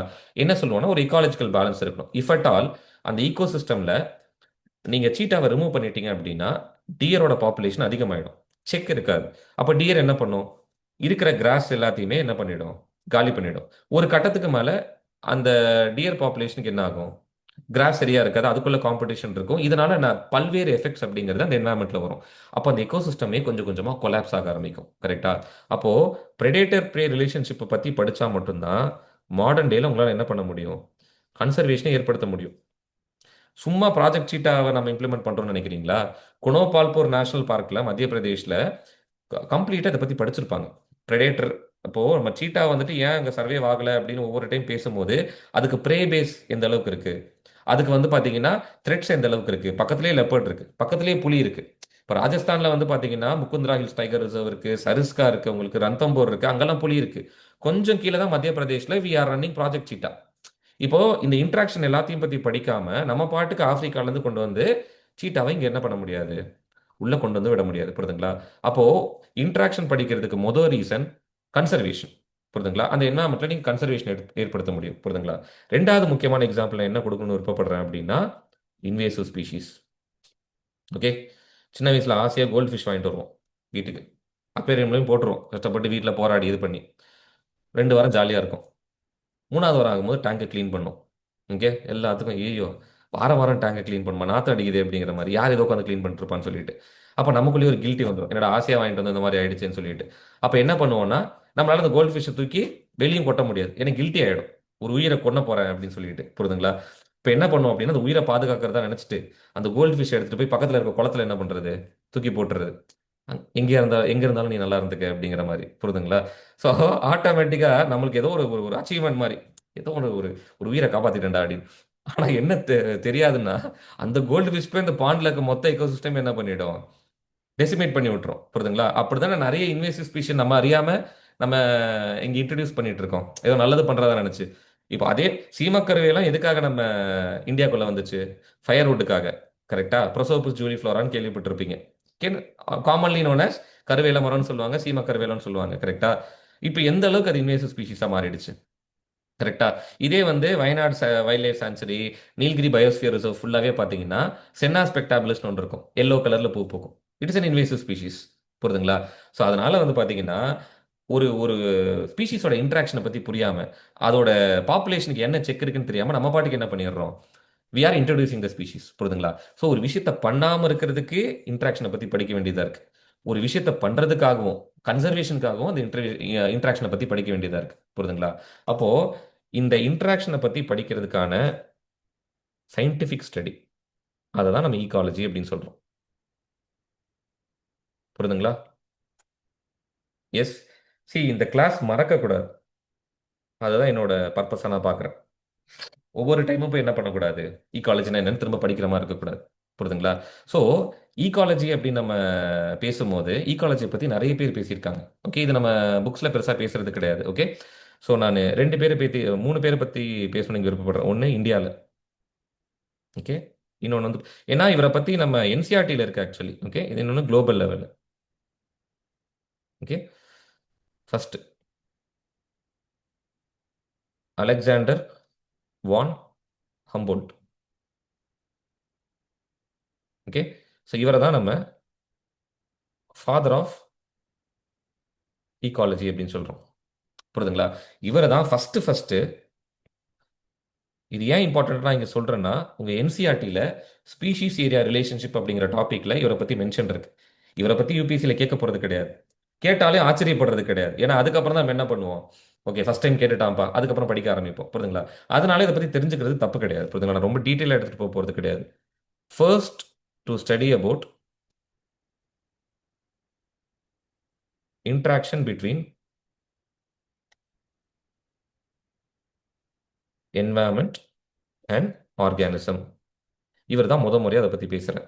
இவர் கொடுத்த ஒரு முக்கியமான கான்செப்ட் என்னன்னு கேட்டீங்க அப்படின்னா, சவுத் அமெரிக்கால, ஓகேங்களா, ஸ்பீஷிஸ் ஏரியா ரிலேஷன்ஷிப்னு ஒரு விஷயத்தை பத்தி பேசியிருப்பார். என்னன்னா, ஒரு புது நிலப்பரப்புக்குள்ள போகும்போது, புதுசா ஒரு அன்எக்ஸ்ப்ளோர்டான ஒரு காண்டினென்ட், அதுக்குள்ள நீங்க எக்ஸ்ப்ளோர் பண்ண உள்ள போறீங்க அப்படின்னா, நீங்க ஏரியாவை கவர் பண்ண புது புது ஸ்பீஷிஸா பார்ப்பீங்க. நியாயமான விஷயம் தானே? ஃபர்ஸ்ட் இந்தியா மாதிரி ஒரு கண்ட்ரிக்குள்ள வரீங்க, வெஸ்டர்ன் காட்ஸ்குள்ள போறீங்க. அப்போ நீங்க ஒவ்வொரு கிலோமீட்டர் அடுத்து போக போக என்ன ஆகும்? புதுசா நிறைய ஸ்பீஷிஸ் அப்படிங்கிறத உங்களால பார்க்க முடியும். கரெக்டா? ஸோ ஆனா இது எல்லாத்துக்குமே ஒரு லிமிட் இருக்கும். அந்த லிமிட் வரைக்கும் தான் அந்த ஸ்பீஷிஸ் நீங்க பார்க்க முடியும். அதுக்காக இஷ்டத்துக்கு இன்ஃபினிட் நம்பர் ஆஃப் ஸ்பீஷிஸ் அப்படிங்கிறது இந்தியாக்குள்ள இருக்காது. கரெக்டா? இந்த ஸ்பீஷிஸ் ஏரியா ரிலேஷன்ஷிப் நான் பயோடைவர்சிட்டி வரும்போது இன்னும் டீடைலா சொல்றேன். இப்போ ஒரு சிங்கிள் லைன்ல உங்களுக்கு சொல்லியிருக்கேன். ஒரு unexplored continent or country or ஒரு லேண்ட் மாஸ்க்குள்ள உள்ள போகும்போது நீங்க எக்ஸ்ப்ளோர் பண்ண புது ஸ்பீஷிஸை டிஸ்கவர் பண்ணிக்கிட்டே இருப்பீங்க. அப் டு அ லிமிட் அப்படின்னு சொல்றது தான் அந்த ஸ்பீஷிஸ் ஏரியா ரிலேஷன்ஷிப். அது உங்க என்சிஆர்டில இருக்கு. ஓகேங்களா? அதை பத்தி பேசினவர் தான் அலெக்சாண்டர் வான் ஹம்போல்ட். புரியுதுங்களா? இது வந்துட்டு இனிஷியல் ஃபர்ஸ்ட் இது. அதுக்கப்புறம் வந்து பாத்தீங்கன்னா we have someone known as Eugene ஓடும். ஓகேங்களா? ஸோ இவரை தான் நம்ம என்ன சொல்றோம் அப்படின்னா, ஃபாதர் ஆஃப் மாடர்ன் இக்காலஜி அப்படின்னு சொல்லுவோம்.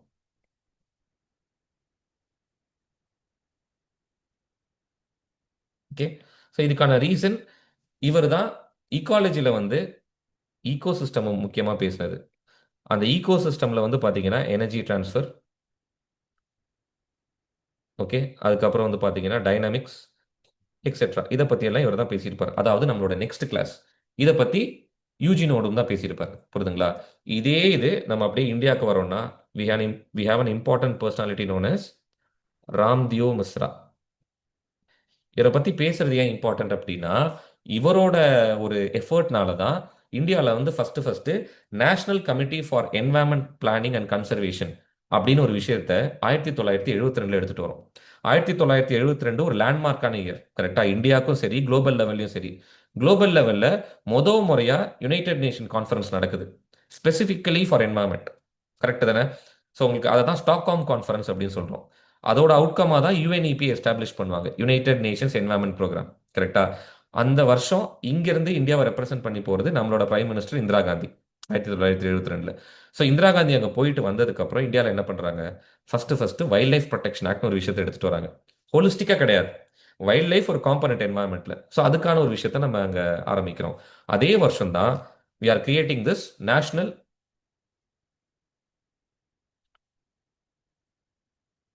planning committee on, sorry, national environment planning committee and conservation. Sir இதெல்லாம் கேட்பாங்களா சார்? இது ஏன் சார் சொல்லிட்டு இருக்கீங்க அப்படின்னா, இதை கேட்க மாட்டாங்க. இந்த ஒரு பாடி தான் நாளடைவில் உங்களுக்கு என்னவா மாறுதுன்னா மினிஸ்ட்ரி ஆஃப் என்வரன்மெண்ட்டாக மாறுது. ஓகே. ஸோ தேவர் மகன்ல சிவாஜி சொல்ற மாதிரி அதுக்கு விதை இவர் போட்டது, ராம்தேவ் மிஸ்ரா. புரியுதுங்களா? ஸோ இதுதான் பேசிக்காக இக்காலஜி பற்றின ஒரு ஐடியா. ஓகே. ஸோ அப்போ அந்த இன்ட்ராக்ஷனை பற்றி படிக்கிறதுக்கு நம்மளுக்கு ஒரு ரீசன் இருக்கு. அந்த இன்ட்ராக்ஷனை சயின்டிஃபிக்காக படிக்க போகிற டிசிப்ளின் பேர் தான் ஈகாலஜி அப்படின்னு சொல்கிறோம். ஸோ ஈகாலஜியோட மாடர்ன் டே கான்செப்ட்ஸ் எல்லாத்துக்குமான ஒரு என்ன சொல்கிறது, ஒரு கான்ட்ரிபியூஷனாக ஒரு ஒரு ஃபேக்டராக நம்ம இவங்க எல்லாத்தையுமே பார்க்குறோம். இந்தியாவில் ராம்தேவ் மிஸ்ரா, இதே குளோபல் லெவலில் அலெக்சாண்டர் வான் ஹம்போல்ட்டும் யூஜினோடும். புரியுதுங்களா? இவங்க தான் ஈகாலஜி பற்றி பேசுகிறாங்க. ஓகே. ஸோ இதுலேருந்து நம்ம என்ன எடுத்துக்கிறோம் அப்படின்னா, அப்போ ஈகாலஜியில் இவங்க எல்லாத்தோட கான்செப்ட்ஸை வச்சோம் நம்ம we are moving on to next one known as hierarchy of ecology. Sir அப்போ ஈகாலஜி அப்படிங்கும்போது இவங்க எதை பற்றியெல்லாம் படிக்கணும்னு ஆசைப்படுறாங்க, எதை பற்றியெல்லாம் படிக்கணும்னு ஃபோக்கஸ் பண்ணுறாங்க அப்படிங்கிறது. ஓகே, ஸோ ஈகாலஜிலேருந்து கொஞ்சம் அப்படியே பயாலஜிக்கு போவோமே முன்னாடி. ஸோ பயாலஜியில் we have these things. Cell. Okay, cell எல்லாம் ஒன்றா சேர்ந்து டிஷ்யூவாக மாறும். கரெக்டாக? டிஷ்யூ எல்லாம் ஒன்றா சேர்ந்து ஆர்கன்ஸாக மாறும். இதான் பயாலஜியில் நம்ம படிப்போம். அப்படியே நம்ம ஈகாலஜிக்கு வந்தோம்னா ஆர்கானிசம். கரெக்டா? இங்கே வந்து இண்டிவிஜுவல் அப்படிங்கிற மாதிரி சொல்லலாம். ஓகே, அடுத்து population, community, ecosystem, okay, biome, biosphere. Okay, hierarchy of ecology அப்படிங்கிறது இதுதான். புரியுதுங்களா? ஸோ அப்போ இது எல்லாத்துக்குமான டிஃப்ரென்ஸ் அப்படிங்கிறது நம்மளுக்கு தெரியணும். இதெல்லாம் வந்து ஒவ்வொரு டைமும் நம்ம என்ன பண்ணக்கூடாது, மனப்பாடமே பண்ணக்கூடாதுங்க. ஒரு டைம் இதை படிச்சு வச்சிட்டோம்னா இது வந்து காலத்துக்கும் மறக்கக்கூடாது இது என்னது அப்படிங்கிற மாதிரி. ஓகே, ஸோ இந்த ஃபர்ஸ்ட் இதை விட்டுருங்க. பயாலஜியில் செல், டிஷ்யூ, ஆர்கன் அது வந்துட்டு ஒரு ஃப்ளோக்காக நான் எழுதுனேன். புரியுதுங்களா? ஸோ ஆர்கானிசம் அப்படிங்கும் போது ஒரு பர்டிகுலர் ஸ்பீஷீஸில் இருக்க ஒரு இண்டிவிஜுவல், அவ்வளோதான். எவ்வளவோ நம்பர் ஆஃப் ஸ்பீஷீஸ் இருக்கு இல்லையா? டாக்ஸ் இருக்கு, கேட்ஸ் இருக்கு, ஓகே, சீட்டா இருக்கு, லெப்பர்ட் இருக்கு, ஜாக்வார், லயன் இருக்கு, பிக் கேட்ஸே எவ்வளவோ இருக்கு. ஓகேங்களா? அப்போ ஒரு ஸ்பீஷீஸை சேர்ந்த ஒரே ஒரு இண்டிவிஜுவல், அதை தான் நம்ம என்ன சொல்றோம்? ஆர்கானிசம் அப்படின்னு சொல்றோம். ஓகே, பாப்புலேஷன் அப்படின்னு சொல்லும்போது அதே ஸ்பீஷீஸை சேர்ந்த குரூப் ஆஃப் இண்டிவிஜுவல்ஸ். ஓகே, இப்போ நான் எக்ஸாம்பிள் மட்டும் தான் இங்கே எழுத முடியும், ஏன்னா இடம் அவ்வளோ கம்மியாக தான் இருக்கு. டியர். எஸ் ஆர் டியர் வேண்டாம், நம்ம வந்து கிங் ஆஃப் த ஜங்கலையே ஒரு இதாக கொடுத்துருவோமே, எ லயன். பாப்புலேஷன் அப்படிங்கும்போது pride of lion, a group of lion. ஒரு ஏரியாவில் அது வந்து என்ன ஆகுது உங்களுக்கு, எக்ஸிஸ்ட் ஆகிட்டு இருக்குன்னு சொல்லிட்டு. ஓகே, இது ரெண்டுத்துக்குமே அசோசியேட்டட் கான்செப்டாக நம்ம பார்க்கறது ஹாபிட்டாட். இந்த மாதிரி நீங்களே யோசிச்சுக்கணும். இதெல்லாம் புக்கில் கொடுத்துருக்க மாட்டாங்க. புரியுதுங்களா? அப்போ அந்த இண்டிவிஜுவல் சர்வைவ் ஆகிறதுக்கு ஒரு வாழ்விடம் தேவைப்படுது. அப்போ அதோட ஹாபிட்டாட். அந்த பாப்புலேஷனுக்கு ஒரு வாழ்விடம் தேவைப்படும், ஹாபிட்டாட். இப்போ ஆப்பிரிக்கால savanna. Savanna is the habitat of lion. இந்த ஸ்டேட்மெண்ட் அப்படிங்கிறது கரெக்ட். புரியுதுங்களா? அதே மாதிரி ஜிராஃபோட ஹாபிட்டாட் சாவன்னா, அதுவுமே கரெக்ட். ஓகே, ஏஷியாட்டிக் லைனுக்கு கிர் சாங்சுரி ஹாபிட்டாட். கரெக்டா? அப்போ அந்த ஆர்கானிசம் பாப்புலேஷன் வரும்போது ஹாபிட்டாட் இன்ஹரண்டாவே அண்டர்ஸ்டுட். புரியுதுங்களா? அடுத்து கம்யூனிட்டி அப்படின்னு ஒரு ஆஸ்பெக்ட் போகும்போது you just think of an gated community. ஒரு 250 ஃப்ளாட் இருக்க ஒரு அபார்ட்மெண்ட், சாரி 250 அபார்ட்மெண்ட் இருக்க ஒரு ஃப்ளாட். ஓகே, ஸோ இந்த ஃப்ளாட்டில் வந்து பார்த்தீங்கன்னா எத்தனையோ பேக்ரவுண்ட்லேருந்து வேற வேற ஊர்லேருந்து நிறைய பேர் வந்து ஒன்றாந்த இடத்துல வந்து தே வில் பி லிவிங். கரெக்டாக? அதே மாதிரி தான் ஒரு ஒரு பெரிய ஹேபிட்டாட்டில் வந்து பார்த்தீங்கன்னா வெறும் லயனை மட்டும் நீங்கள் பார்க்க முடியாது. அந்த லயன் கூட டியர் பார்க்கலாம், ஜிராஃப் பார்க்கலாம், ஜீப்ரா பார்க்கலாம், வைல்டு பீஸ்ட் பார்க்கலாம். இந்த மாதிரி ஆப்பிரிக்கன் சவனா ஹேபிட்டாட்டில் டிஃப்ரெண்ட் ஸ்பீஷீஸை சேர்ந்த டிஃப்ரெண்ட் இண்டிவிஜுவல்ஸ், ஓகே, எல்லாருமே ஒரே இடத்துல என்ன பண்ணுவாங்க, தே வில் பி லிவிங். அதுதான் நம்ம என்ன சொல்றோம் அப்படின்னா கம்யூனிட்டி அப்படின்னு சொல்றோம். இப்போ for example lions, okay, deers, okay, அதுக்கப்புறம் வி ஹாவ் ஆன்டிலோப். இந்த மாதிரி நிறைய பேர் எல்லாருமே எக்ஸெட்ரா ஒரு கம்யூனிட்டியாக வாழ்றது. அவ்வளோதான் கம்யூனிட்டி லெவலில். புரியுதுங்களா? பட் ஈகோ சிஸ்டம் அப்போ என்ன சார்? ஈகோ சிஸ்டம் கம்யூனிட்டி தான் எங்களுக்கு எப்பவுமே கன்ஃபியூஸ் ஆகுது. அப்படின்னா எப்பவுமே வந்து பார்த்தீங்கன்னா இந்த கம்யூனிட்டி அந்த இடத்துல எக்ஸிஸ்ட் ஆகுது அப்படின்னா ஒவ்வொரு ஆர்கானிசம்ஸ்குள்ளேயும் ஒரு இன்டர்டிபெண்டன்ஸ் இருக்கும், நம்ம அண்டர்ஸ்டாண்ட் பண்ணாமா? அப்போ இந்த டியர் ஆன்டிலோப் தான் லயனுக்கு ஒரு உணவாக மாறுது ஹண்ட் பண்ணும்போது. ஓகே, ஸோ இக்கோ சிஸ்டம்னா நம்ம என்ன சொல்றோம்னா ஒரு கம்யூனிட்டி இருக்கும், இந்த கம்யூனிட்டிக்குள்ள இன்ட்ராக்ஷன் இருக்கு. புரியுதுங்களா? இந்த கம்யூனிட்டிக்குள்ள வந்து இன்ட்ராக்ஷன் நடந்துகிட்டே இருக்கு. அது பீட் ப்ரெடேஷனாக இருக்கலாம், ஹெர்பிவோரியா இருக்கலாம், இல்லாட்டி வந்து பார்த்தீங்கன்னா காம்படிஷனாக இருக்கலாம், கமென்சலிசமாக இருக்கலாம், அமென்சலிசமாக இருக்கலாம். இந்த மாதிரி எத்தனையோ வகையான இன்ட்ராக்ஷன் நடந்துகிட்டே இருக்கும். ஓகேங்களா? இந்த இன்ட்ராக்ஷன்ஸ் நடக்கும்போது உங்களுக்கு என்ன ஆகும் அப்படின்னா லைஃப் அப்படிங்கிறது எக்ஸிஸ்ட் ஆக ஆரம்பிக்கும். ஏன்னா இந்த டியரை ஹண்ட் பண்ணாம லயன்னால சர்வே பண்ண முடியாது. அப்போ அந்த இடத்துல ஒரு இன்ட்ராக்ஷன் நடக்கணும். புல்ல சாப்பிடாம அந்த டியர்னால சர்வே பண்ண முடியாது. அங்க ஒரு இன்ட்ராக்ஷன் நடக்கும். அது பேர் ஹெர்பிவோரி அப்படின்னு சொல்லுவோம். புரியுதுங்களா? தண்ணி குடிக்காம அந்த டியர்னாலையும் சரி லயன்னாலையும் சரி ரெண்டு பேர்னாலையும் சர்வே ஆக முடியாது. அப்போ கான்ஸ்டன்ட் இன்ட்ராக்ஷன் இருக்கிற அந்த சிஸ்டம் பேர் தான் ஈகோ சிஸ்டம் அப்படின்னு சொல்லுவோம். ஓகே, ஈகோ சிஸ்டம்லையுமே என்னைக்குமே கண்டிப்பா லைஃப் அப்படிங்கிறத பார்க்க முடியும். புரியுதுங்களா? ஸோ இதை தான் ஈகோ சிஸ்டம் அப்படின்னு நம்ம அண்டர்ஸ்டாண்ட் பண்றோம். கிளியர்? ஸோ இதுக்கு அடுத்து பயோம் அப்படின்னு போகும்போது ஏர்த்ல வந்து பார்த்தீங்கன்னா எத்தனையோ வகையான லேண்ட்மாஸ், என்ன சொல்றது, ஒரு ஜாகிரபிக்கல் ரீஜன்ஸ் இருக்கு. இப்போ ஃபார் எக்ஸாம்பிள் இது ஏர்த்னு எடுத்துக்கிட்டோம் அப்படின்னா நம்மளோட துந்திராக்கு கீழே we have something known as டைகான்னு ஒரு ரீஜன் இருக்கு இல்லையா? டிராபிக்கல் ரீஜன் இருக்கும். டிராபிக்கல் ரீஜன் மேலே டெம்பரேட், டெம்பரேட்டுக்கு மேலே டைகா, டைகாக்கு மேலே துந்திரா. இப்படி தான் என்வாயன்மெண்ட்டில் நீங்கள் பேசிக்காக ஒரு ஐடியா கேள்விப்பட்டிருப்பீங்க, என்வாயன்மெண்ட்லையும் ஜாகிரஃபிலையும். இந்த டைகா வந்து பார்த்தீங்கன்னா ஒரு ஜாகிரபிக் ரீஜன், கரெக்டா? ஆனால் இந்த ஜாகிரபிக் ரீஜனில் வந்து பார்த்தீங்கன்னா climate, precipitation, ஓகே, டெம்பரேச்சர், இதெல்லாம் ஒரே மாதிரி இருக்கா? கிட்டத்தட்ட டைகால என்னங்க பார்க்க முடியும்? டைகால நீங்க பார்க்குற முக்கியமான பிளான்ட் ஸ்பீஷீஸ் என்னது? For tree species.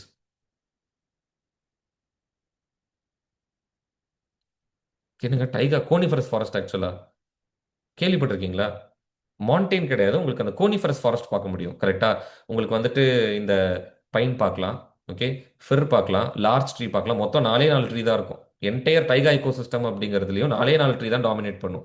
இருக்கிறதுலே கிராஸ்லேண்டுக்கு அடுத்து பயோடைவர்சிட்டி கம்மியாக இருக்கிற ஒரு இடம் எதுன்னு பார்த்தீங்கன்னா டைகா தான். 4. ஏன்னா கிராஸ்லேண்டு கிராஸ் மட்டும் டாமினேட் பண்ணும், பயோடைவர்சிட்டியே கிடையாதுங்க ஆக்சுவலாக சொல்லணும்னா. அனிமல் டைவர்சிட்டி இல்லை, பிளான்ட் டைவர்சிட்டி.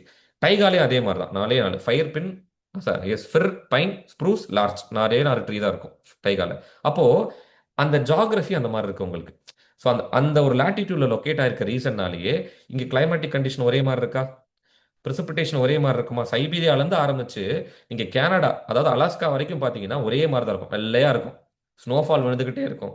அந்த ஸ்னோவோட அடாப்டேஷன் தான் கோனிஃபரஸ் ஃபாரஸ்ட் வந்து இந்த கோன் ஷேப்ல இருக்கிறது, கரெக்டா? அப்போ இந்த 4 ட்ரீ தான் டாமினேட் பண்ணுது. அதுக்கேற்ற மாதிரி அங்கே இருக்க அனிமல்ஸ் எல்லாத்துக்கும் என்ன இருக்கு? ஃபர் இருக்குமா? ஓகே, நல்ல ஒரு கோட் இருக்குமா அந்த குளிரை தாங்கிறதுக்காக? ஆலன்ஸ் ரூல் அப்ளை ஆகுமா? பர்க்மேன்ஸ் ரூல்னு ஒன்று கேள்விப்பட்டிருப்பீங்க, அதை அப்ளை ஆகுமா? இதெல்லாம் சி நான் டிஸ்கஸ் பண்றது எல்லாமே லேட்டர் பார்ட்ல I will be teaching. Allen's rule, Bergmann's rule, அதை நினச்சி பயப்பட வேண்டாம். அங்கே இருக்க அனிமல்ஸ்க்கு எல்லாம் ஃபர் இருக்கும், நல்லா உடம்புல ஃபேட் இருக்கும், ஹைபர்னேட் பண்ணும் வின்டர் டைமில், தூங்கிடும், லாங் ஸ்லீப்.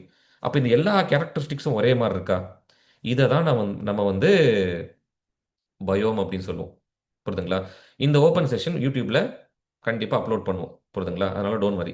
ஸோ அதனால என்ன ஆகும் அப்படின்னா ஒரு பயோஜியோகிராஃபிக் ரீஜனில் உங்களுக்கு ஒரே மாதிரி கிளைமேட்டிக் கண்டிஷன், ஒரே மாதிரி மோட் ஆஃப் precipitation, ஒரே மாதிரி precipitation அண்ட் டெம்பரேச்சர் இருக்கனால அந்த என்டையர் ரீஜனில் பார்க்குற வெஜிடேஷன் ஆர் ஃபானல் டைவர்சிட்டி, இதோட கேரக்டரிஸ்டிக்ஸ் எல்லாம் ஒரே மாதிரி இருக்கும்.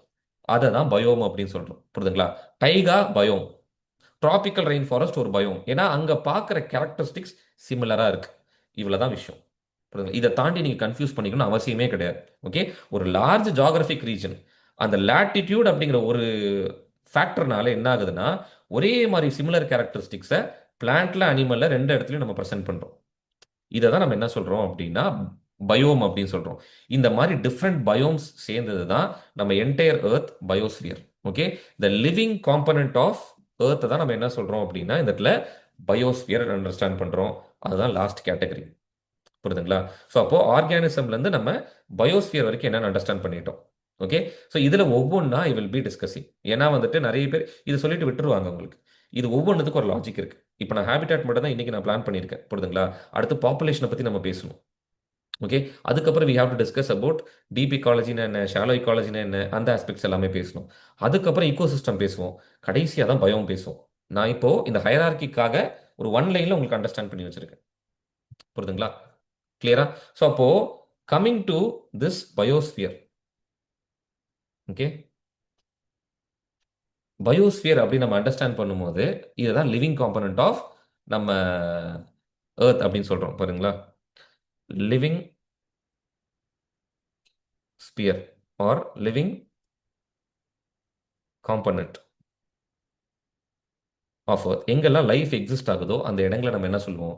பயோஸ்பியர் அப்படின்னு சொல்லுவோம். ஓகே, ஸோ அப்போ இங்கேயே நம்ம என்ன பண்ணிட்டோம் அப்படின்னா இப்போதான் நம்ம முக்கியமான கான்செப்ட்ஸ்குள்ளேயே போக போகிறோம், which is not present in your books or notes, புரியுதுங்களா? ஸோ பூமி, இந்த பூமி அப்படிங்கிறது வந்து பார்த்தீங்கன்னா it behaves like a living system, கரெக்டா? அது தன்னைத்தானே என்ன பண்ணிக்குது? செல்ஃப் ரெகுலேட் பண்ணிக்குதா? ஓகே, நம்ம சொல்றோம் இல்லையா, நம்ம பூமியை நம்ம பாதிப்புக்குள்ளாக்குனா பூமி திரும்ப இயற்கை சீற்றங்கள்னால நம்மள என்ன பண்ணும், திரும்ப திரும்ப நமக்கு ஒரு ரிப்ளை கொடுக்கும் அப்படிங்கிற மாதிரி தன்னைத்தானே ரெகுலேட் பண்ணிக்கும் பூமி. ஓகே. ஆப்வியஸ்லி உங்களுக்கு கார்பன் டை ஆக்சைடை நம்ம அதிகப்படுத்தும் போது ஏதோ ஒரு வகையில என்ன ஆகுது அப்படின்னா, வெரி குட் எக்ஸாம்பிள் இப்போதான் ஞாபகத்தில் வருது.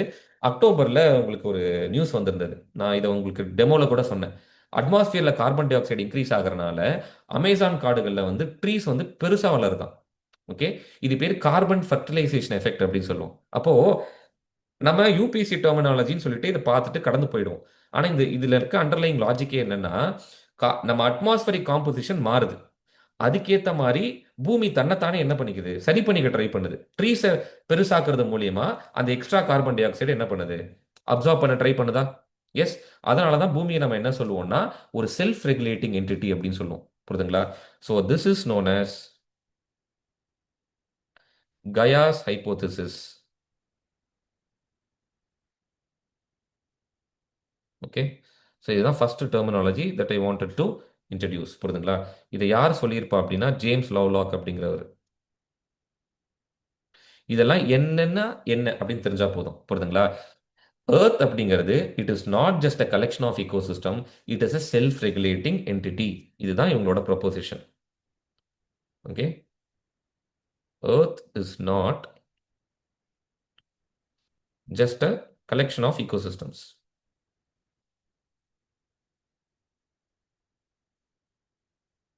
Okay. It is a self-regulating entity. இதுதான் கயாஸ் ஹைபோதசிஸ். புரியுதுங்களா? எஸ். ஸோ செல்ஃப் ரெகுலேட்டிங் அப்படிங்கும்போது எப்படி சார் அண்டர்ஸ்டாண்ட் பண்றது அப்படின்னா, உங்களுக்கு வந்து பார்த்தீங்கன்னா அட்மாஸ்பியர்ல கேசஸ் இருக்கும். கரெக்டா? ஓஷனோட சலைனிட்டி. எஸ். அதுக்கப்புறம் நியூட்ரியன் சைக்கிளிங். இந்த மாதிரி எவ்வளவோ விஷயங்களை சொல்லிட்டு போகலாம். எஸ். இது எல்லாமே வந்து பார்த்தீங்கன்னா உங்களுக்கு வந்து it will be in supporting limits. Okay. இப்போ நம்ம முன்னாடி பயோஸ்பியர்ல இருந்து தான் இதை அப்படியே டிரைவ் பண்ணி எடுத்துட்டு வரேன். பயோஸ்பியர்னா லைஃப் எக்ஸிஸ்ட் ஆகிற இடங்கள் ஏர்த்ல, அதை தான் கம்ப்ளீட்டா பயோஸ்பியர் அப்படின்னு சொல்றோம். இப்போ ஃபார் எக்ஸாம்பிள் கிரையோஸ்பியர் அப்படின்னா என்னன்னு சொல்லுவோம், பூமியில எங்கெல்லாம் வாட்டரை வந்து ஃப்ரோசன் கண்டிஷன்ல பார்க்குறோமோ அதை தான் கிரையோஸ்பியர் அப்படின்னு சொல்லுவோம். அண்டார்டிகா, கிரீன்லேண்ட், அதுக்கப்புறம் ஆர்டிக், ஹிமாலயாஸ், அதோட entire collection sum of that தான் என்ன சொல்றோம்னா கிரையோஸ்பியர். அதே மாதிரி லைஃப் எங்கெல்லாம் பார்க்குறோமோ அதுதான் பயோஸ்பியர் அப்படின்னு அண்டர்ஸ்டாண்ட் பண்றோம். ஓகே. அப்போ இந்த லைஃபை சப்போர்ட் பண்றதுக்கு ஓஷனோட சலைனிட்டி ஒரு லிமிட்ல இருக்கணும். அட்மாஸ்பரிக் காம்போசிஷன்ல நைட்ரஜன் இந்த லெவல் தான், ஆக்சிஜன் இந்த லெவல் தான், கார்பன் டை ஆக்சைடு இந்த லெவல் தான், இப்படி தான் இருக்கணும். கரெக்டா? அட்மாஸ்பியர்ல நைட்ரஜன் அந்த லெவலில் இருக்கிறனால தான் உங்களுக்கு கம்பஷனே ப்ரிவென்ட் ஆகுது. கரெக்டா? இப்போ நைட்ரஜன் ஆக்சிஜனோட காம்போசிஷனை சுவிட்ச் பண்ணி பாருங்களேன், மாத்தி என்னென்ன பிரச்சனை ஆகும்? ஹைப்போதட்டிக்கலி ஸ்பீக்கிங், ஆக்சிஜன் 70% ஆயிடுச்சு, நைட்ரஜன் 20% ஆயிடுச்சு அப்படின்னா என்ன ஆகும்? நிறைய இடங்கள்ல தீ பிடிக்குமா? Because oxygen supports combustion. Okay. ஒன்று. ரெண்டாவது, உங்களுக்கு நைட்ரஜன் ஃபிக்சேஷன் பாதிக்கப்படுமா? ட்ரீஸ் அண்ட் பிளான்ஸோட growth அப்படிங்கிறது அஃபெக்ட் ஆகுமா? ஹைப்போதட்டிக்கலி ஸ்பீக்கிங் அது நடக்கலாம் அப்படின்னு நான் சொல்றேன். புரியுதுங்களா? அப்போ எல்லாமே ஒரு சப்போர்ட்டிங் லிமிட்குள்ள இருக்கணும். கரெக்டா? அப்போ அந்த சப்போர்ட்டிங் லிமிட்குள்ள இருந்தாதான் உங்களால என்ன ஆகும்னா ஏர்த் அப்படிங்கிறது it will be in equilibrium.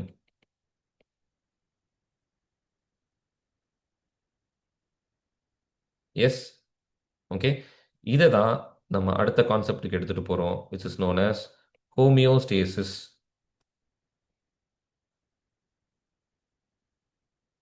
புரியுதா? ஓகே.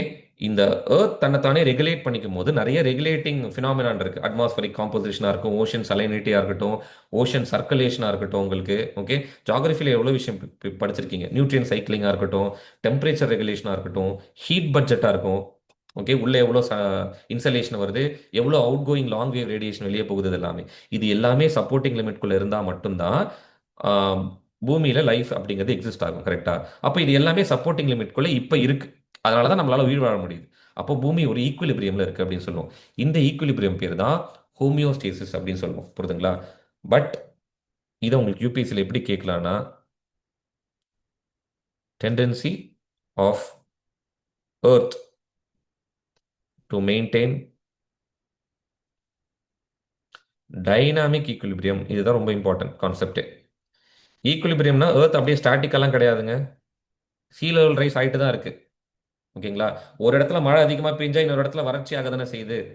கரெக்ட் தானே? எக்ஸசிவா ஒரு இடத்துல ரெயின்ஃபால் இருந்ததுன்னா இன்னொரு இடத்துலையும் அதே மழை பெய்யும் நீங்க எதிர்பார்க்க முடியாது. இதை தான் டைனமிக் ஈக்குலிபிரியம் அப்படின்னு சொல்றோம். இப்போ for example, carbon di oxide அதிகமாச்சு அப்படின்னா ஓஷன்ஸ் ரெஸ்பாண்ட் பண்ண ஆரம்பிக்குது. எப்படி? ஓஷன் அசிடிஃபிகேஷன் நடக்குது. எக்ஸ்ட்ரா கார்பன் டை ஆக்சைடுலாம் ஓஷனுக்குள்ள போய் மரைன் எக்கோசிஸ்டம் பாதிப்புக்குள்ளாகுது. புரியுதுங்களா? பாப்புலேஷன் இன்க்ரீஸ் ஆச்சுன்னா என்ன பிரச்சனை ஆகுது? நம்மளுக்கு டாக்டர் சீட் கிடைக்க மாட்டேங்குது. கரெக்டா? ரெண்டாவது வேலை கிடைக்க மாட்டேங்குது.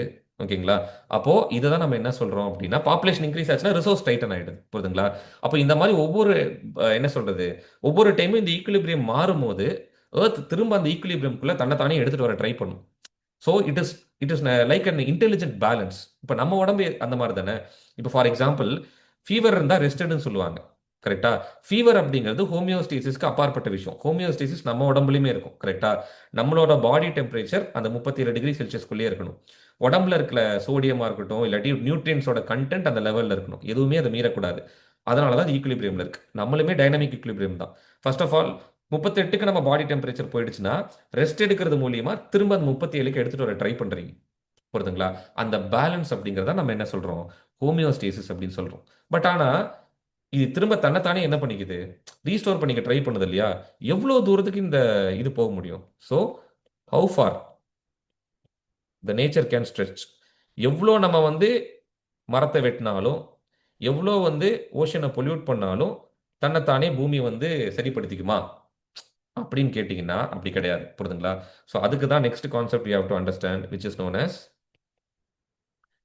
Biotic potential.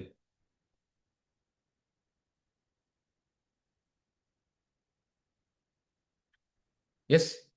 ஓகே. ஒரு ஐடியல் கண்டிஷன் இருக்கு. அதாவது நல்ல சன்லைட் இருக்கு, நல்ல ஃபுட் கிடைக்குது, தண்ணி இருக்கு, ஷெல்டர் இருக்கு, எல்லாமே இருக்கு. இந்த மாதிரி ஐடியல் கண்டிஷன்ஸ்ல எந்த அளவுக்கு ஒரு ஆர்கானிசம்னால மேக்ஸிமம் ரீப்ரொடியூஸ் பண்ண முடியும். இதை தான் பயோட்டிக் பொட்டன்ஷியல் அப்படின்னு சொல்லுவோம். Okay. Maximum reproductive capacity of an organism under ideal condition. இது ரொம்ப இம்பார்ட்டன்ட். புரியுதுங்களா? இந்த கண்டிஷன்ஸ்லாம் நீங்க மாத்தி கொடுத்தாங்க அப்படின்னா நீங்க பாட்டுக்கு இதான் சார் டீச் பண்ணாருன்னு போட்டுட்டு வந்துடாதீங்க. ஐடியல் கண்டிஷன்ல மேக்ஸிமம் ஒரு ஆர்கானிசம்னால எவ்வளோ ரீப்ரொடியூஸ் பண்ண முடியும்னு நம்ம தெரியும். புரியுதுங்களா? ஸோ எல்லா ஆர்கானிசம்க்கும் இது இன்னேட்டான ஒரு பயாலஜிக்கல் ஃபங்க்ஷன் ஆர் ஒரு எவல்யூஷனரி ஃபங்க்ஷன் எடுத்துக்கலாம். ஒவ்வொரு ஆர்கானிசமும் நம்ம படிக்கிறோம் இல்லையா எவல்யூஷன்ல, சர்வைவல் ஆஃப் த ஃபிட்டஸ்ட் அப்படின்னா, நீ என்ன வேணாலும் என்வாயன்மெண்ட்ல ரெசிஸ்டன்ஸை கிரியேட் பண்ணு, அதை உடைச்சிட்டு என்னால் என்ன பண்ண முடியும், அடுத்து வளர முடியும் அப்படிங்கிறது என்னது உங்களுக்கு? அதுதான் எவல்யூஷன். கரெக்டா? ஸோ அந்த பெர்ஸ்பெக்டிவ்ல பேசும்போது ஒவ்வொரு ஆர்கானிசமும் எப்படி இருக்கும்னா, மேக்ஸிமம் நான் ரீப்ரொடியூஸ் பண்றேன், மேக்ஸிமம் என்னோட பாப்புலேஷனை வந்து எக்ஸ்பேண்ட் பண்றேன், நான் வந்து க்ரோ பண்றேன். புரியுதுங்களா? ஸோ எல்லா ஸ்பீஷீஸுக்குமே அதோட பாப்புலேஷனை எக்ஸ்பேண்ட் பண்ணணும்னு ஒரு இன்ஹரண்ட் அர்ஜ் இருந்துகிட்டே இருக்கும். புரியுதுங்களா? ஸோ ஹைப்போதெட்டிக்கலி ஸ்பீக்கிங், பயோட்டிக் பொட்டன்ஷியல் எதை பற்றி பேசுது அப்படின்னா, இஃப் அட் ஆல் ஏர்த்தில் நியூட்ரியன் சப்ளை இன்ஃபைனைட்டாக இருக்கு, ஐடியல் கண்டிஷன் இருந்துகிட்டே இருக்கு, எந்த பிரச்சனையும் இல்லைன்னா பாப்புலேஷன் எப்படி ஏறும்னா இப்படி ஏறும் உங்களுக்கு. இப்படி ஏறிக்கிட்டே போகும். இது பேர் தான் எக்ஸ்போனென்ஷியல் ரைஸ் ஆஃப் பாப்புலேஷன் சொல்லுவோம். ஸோ பயோட்டிக் பொட்டன்ஷியல் எல்லாமே இருக்கும்போது உங்களுக்கு என்ன ஆகும்? எக்ஸ்போனென்ஷியல் ரைஸ் இருக்கும். கிளியர் தானே? ஏதாவது டவுட் இருக்கா உங்களுக்கு நம்மளோட ஃப்ளோவில்? Yes sir. If conditions are not ideal, how can we know biotic potential? How long we can continue destruction? அதான் சொல்றேன் நான். இப்போ இது ஒரு ஃப்ளோ ஆக்சுவலா. இப்போ பயோட்டிக் பொட்டன்ஷியலை நான் அடுத்த கேட்குற கேள்வி அப்படின்னா, இது வந்து ஒரு ஆக்சலரேட்டர் மாதிரி. நீங்க ஒரு வண்டி ஓட்டிட்டு இருக்கீங்க, ஆக்சலரேட்டரை கால் வச்சீங்க அப்படின்னா வண்டி பாட்டுக்கு இப்ப என்ன ஆகும்? போய்கிட்டே இருக்கும். ஆனா அது பாட்டுக்கு இன்ஃபைனைட்டா போயிட்டே இருக்குமா? போகாது. அந்த இடத்துல ஒரு பிரேக் போட்டு தானே ஆகணும். புரியுதுங்களா? அப்போ இந்த இடத்துல இந்த மாதிரி வந்துட்டு ரீப்ரொடியூஸ், எக்ஸ்பேண்ட், க்ரோ. ஓகே. இது எவ்வளவு தூரத்துக்கு போகும் அப்படிங்கும்போது, பட் தே டோன்ட். ஓகே. அப்போ எக்ஸ்பேண்ட் ஆகிட்டே இருக்குமா சார்? எல்லாரோட பாப்புலேஷனும் அப்படியே 100 கோடி 1000 கோடின்னு அது பாட்டுக்கு பாட்டுக்கு மேலே போயிட்டே இருக்குமான்னு கேட்டிங்கன்னா கிடையாது. That makes us to understand the next topic, which is known as environmental resistance.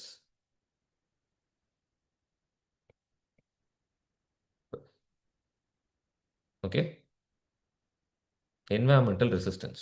Okay, so இந்த பாப்புலேஷன் எக்ஸ்ப்ளோர்ட் ஆகாம இருக்கிறதுக்கு என்னெல்லாம் ஃபேக்டர்ஸ் தடுக்குதோ அதை தான் நம்ம என்ன சொல்றோம், environmental resistance அப்படின்னு சொல்லுவோம். So sum of all factors, all factors that prevent the population from exploding. Okay, so இப்போ இத்தனை பேர் நம்ம வந்து பாப்புலேஷன் இன்க்ரீஸ் பண்ணிக்கிட்டே போகிறோம். கரெக்டா? ஏதோ ஒரு வகையில் கோவிட்னு ஒன்று வந்துச்சா? கோவிட் வந்து ஒரு லிமிட்டிங் ஃபேக்டரா என்னாச்சு உங்களுக்கு? நம்ம மேலே ஒரு பிரேக் வச்சதா? கரெக்டா? அப்போ பயோட்டிக் பொட்டன்ஷியல் ஆக்சலரேட்டர்னு எடுத்துக்கிட்டிங்கன்னா அந்த என்வாயன்மெண்டல் ரெசிஸ்டன்ஸ் அப்படின்னு ஒரு விஷயம் தான் இங்கே இருக்க பிரேக். புரியுதுங்களா? ஸோ இந்த ஆக்சிலரேட்டரும் பிரேக்கும் மீட் ஆகிற இடம் தான். இப்போ அமிர்தா கேட்குறாங்க பாருங்க டவுட்டு, சார் கண்டிஷன்ஸ் எப்படி ஐடியலாகவே எப்பவுமே இருக்கும் அப்படின்னு. அது ஹைப்போதெட்டிக்கலா, கண்டிஷன் ஐடியலாக இருந்தால் பாப்புலேஷன் எக்ஸ்பேண்ட் ஆகிக்கிட்டே போகும். ஆனால் எல்லா இடங்களையும் கண்டிஷன் ஐடியலாக இருக்காது. ஒரு 10 பேருக்கு தான் சாப்பாடு இருக்கு, 20 பேர் அந்த இடத்துல இருக்காங்க அப்படின்னா எத்தனை நாளைக்கு அவங்களால சர்வே ஆக முடியும் அந்த இடத்துல? கரெக்டா? அப்போ அந்த ஆக்சிலரேட்டரும் பிரேக்கும், அதாவது பயோட்டிக் பொட்டன்ஷியலும் இன்னொரு பக்கம் என்வாயன்மெண்டல் ரெசிஸ்டன்ஸும் மீட் ஆகும்போது உங்களுக்கு என்ன ஆகும் அப்படின்னா, ஸோ ஒரு பக்கம் பயோட்டிக் பொட்டன்ஷியல், இன்னொரு பக்கம் என்வாயன்மெண்டல் ரெசிஸ்டன்ஸ். எஸ், இது ரெண்டும் மீட் ஆகும்போது அங்கே உருவாகிற புது கான்செப்ட் தான் carrying capacity.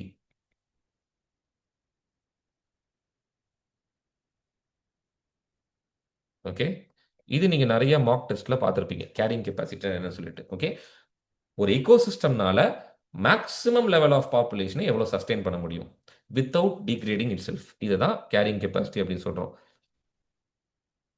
Okay, maximum population that an ecosystem can support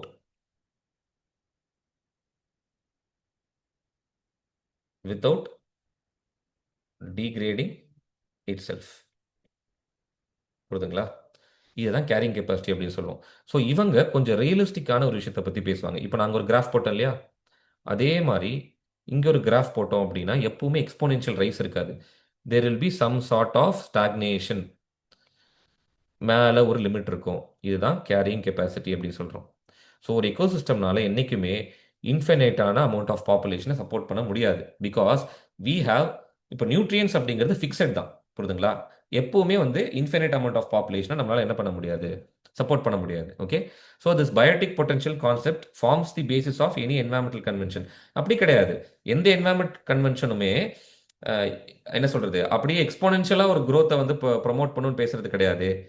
அந்த எக்காலஜிக்கல் பேலன்ஸை மெயின்டைன் பண்ற அளவுக்கு சிங்கத்தோட பாப்புலேஷன் இருந்தா போதும், இல்லாட்டி டியரோட பாப்புலேஷன் இருந்தா போதும் தான் நம்ம பேசுறோம் இந்த இடத்துல.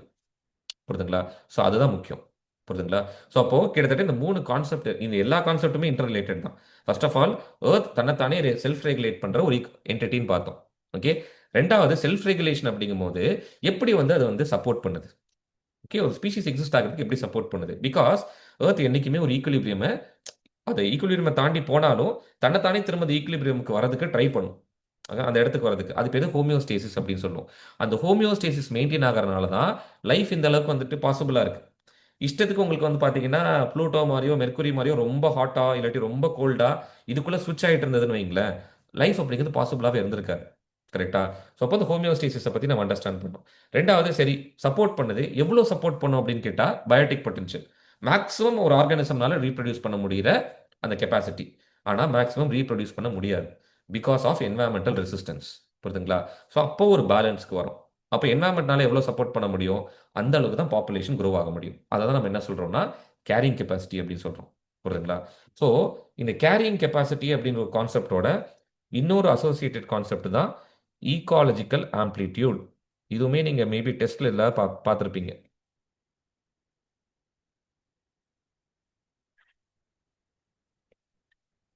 ஓகே, இப்போ ஃபார் எக்ஸாம்பிள் ஒரு ஸ்பீஷிஸ் எந்த அளவுக்கு ஸ்ட்ரெஸ்ஸை ஹேண்டில் பண்ணும் அப்படிங்கிறது இதை வச்சு அண்டர்ஸ்டாண்ட் பண்ணிக்கலாம். ஒரு பக்கம் கோல்டு ஃபிஷ், நான் ஏற்கனவே எடுத்த எக்ஸாம்பிள். இன்னொரு பக்கம் காக்ரோச். காக்ரோச் வந்து பார்த்தீங்கன்னா தலை இல்லாமல் வந்து இத்தனை நாள் வாழும்னு இருக்கு, கரெக்டாக கேள்விப்பட்டிருப்பீங்க. அது தலையை நீங்கள் துண்டை வெட்டி போட்டாலுமே காக்ரோச்னால ஒரு 2-3 டேஸ் ஒரு 1 வீக் நம்ம சர்வே பண்ண முடியும். அந்த 1 வீக்கு அப்புறமா அது எப்படி செத்து போகும் அப்படின்னா, தண்ணியை வந்து குடிக்க முடியாம, நாட் பிகாஸ் தலை இல்லாத காரணத்தினால கிடையாது, தலை இல்லை அதனால தண்ணி குடிக்க முடியல, அதனால செத்து போயிடும் காக்ரோச். அப்போ காக்ரோச் அப்படிங்கிறது வந்து பார்த்தீங்கன்னா ஒரு ஹை எக்காலஜிக்கல் ஆம்ப்ளிடியூட் இருக்க ஸ்பீஷீஸ் அப்படின்னு சொல்லுவோம். புரியுதுங்களா? ஸோ இக்காலஜிக்கல் ஆம்ப்ளிடியூட் சிம்பிளா சொல்லணும் அப்படின்னா, how does a species handle stress? Species handle stress. அப்போ இந்த இடத்துல ஸ்ட்ரெஸ் அப்படிங்கும்போது you must relate it with environmental resistance. Environment என்ன பண்ணுது? உன் பாப்புலேஷன் லிமிட் பண்ண ட்ரை பண்ணுது, அதை மீறி உன்னால க்ரோ பண்ண முடியணும். அப்போ அந்த என்வாயன்மெண்டல் லிமிட்டேஷனை நான் எப்படி அட்ஜஸ்ட் பண்ணிக்கிறேன் எனக்கு ஏற்ற மாதிரின்னு இருக்கு இல்லையா, அதுதான் இக்காலஜிக்கல் ஆம்ப்ளிடியூட் அப்படின்னு சொல்லுவோம். So every species lives within a tolerance range. இந்த இடத்துல இம்பார்ட்டன்ட் பாயிண்ட் அப்படிங்கிறது இந்த டாலரன்ஸ். புரியுதுங்களா? ஸோ அப்போ இந்த இடத்துல we are taking 2 எக்ஸாம்பிள். ஒன்று கோல்டு ஃபிஷ், இன்னொன்று காக்ரோச். ஓகே, கோல்டு ஃபிஷ்ஷோட டாலரன்ஸ் அப்படிங்கிறது ரொம்ப கம்மி, லோ இக்காலஜிக்கல் ஆம்ப்ளிடியூட். ஆனால் காக்ரோச்னால என்ன பண்ண முடியும்னா higher tolerance. Okay, high ecological amplitude. Yes, புரிஞ்சுதுங்களா? டைனோசர் டைம்லேருந்து இருக்காரு காக்ரோச், கரெக்டு தான். ஓகே, இதை தான் ஈக்காலஜிக்கல் ஆம்ப்ளிடியூட்னு சொல்லுவோம். சி, இது எல்லாமே இன்டர் ரிலேட்டட். தனித்தனியாக படிச்சிங்கன்னா ஞாபகத்தில் இருக்காது, அப்போ படிக்கும் போது புரியும். புரியுதுங்களா? ஸோ அப்போ இங்கே என்ன வந்துட்டு என்வாயன்மெண்டல் ரெசிஸ்டன்ஸ் கொடுக்கும்போது எப்படி ஒரு ஸ்பீஷீஸ்னால அதை தாங்கிக்க முடியுது. ஃபார் எக்ஸாம்பிள் நீங்கள்லாம் உங்கள் ஊர்லேருந்து என்ன பண்ணியிருப்பீங்கன்னா, ஊரில் நல்லா ஜெகஜோதியாக இருந்துட்டு சென்னையில் வந்து இங்கே கஷ்டப்படுறீங்கல்ல, சாப்பாட்டில் சரி, ஹாஸ்டலில் ஃபுட்டு சரியில்லை. ஓகே, 9 மணி காலங்காலத்தில் கிளாஸ் வச்சு டார்ச்சர் பண்ணுறாரு, ஸ்ட்ரெஸ்ஸாக இருக்குது எனக்கு. இந்த கோபி சுதாகர் சொல்லுவார் இல்லையா, ரொம்ப ஸ்ட்ரெஸ்ஸாக இருக்குது எனக்கு அப்படின்ற மாதிரி. அந்த ஸ்ட்ரெஸ்ஸை உங்களால் எப்படி தாங்கிக்க முடியுது, எப்படி கோப்பப் பண்ணுறீங்கன்னு தானே விஷயம். யூபிஎஸ்சி அதை தானே டெஸ்ட் பண்ணுது ப்ரிப்பரேஷன் டைமில், கரெக்டாக உங்களுக்கு. அப்போ அந்த ஸ்ட்ரெஸ்ஸை நீங்கள் தாங்கினீங்கன்னா உங்களுக்கு இக்காலஜிக்கல் ஆம்ப்ளிடியூட் அப்படிங்கிறது ஹையாக இருக்கும், கரெக்டாக.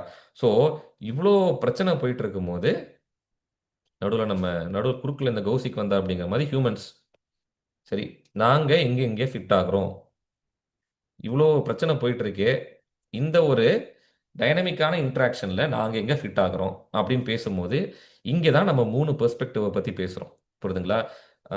Actually we have 3 things.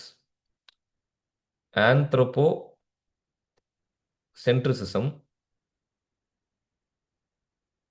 Okay, next biocentrism and ego சென்ட்ரிசிசம்.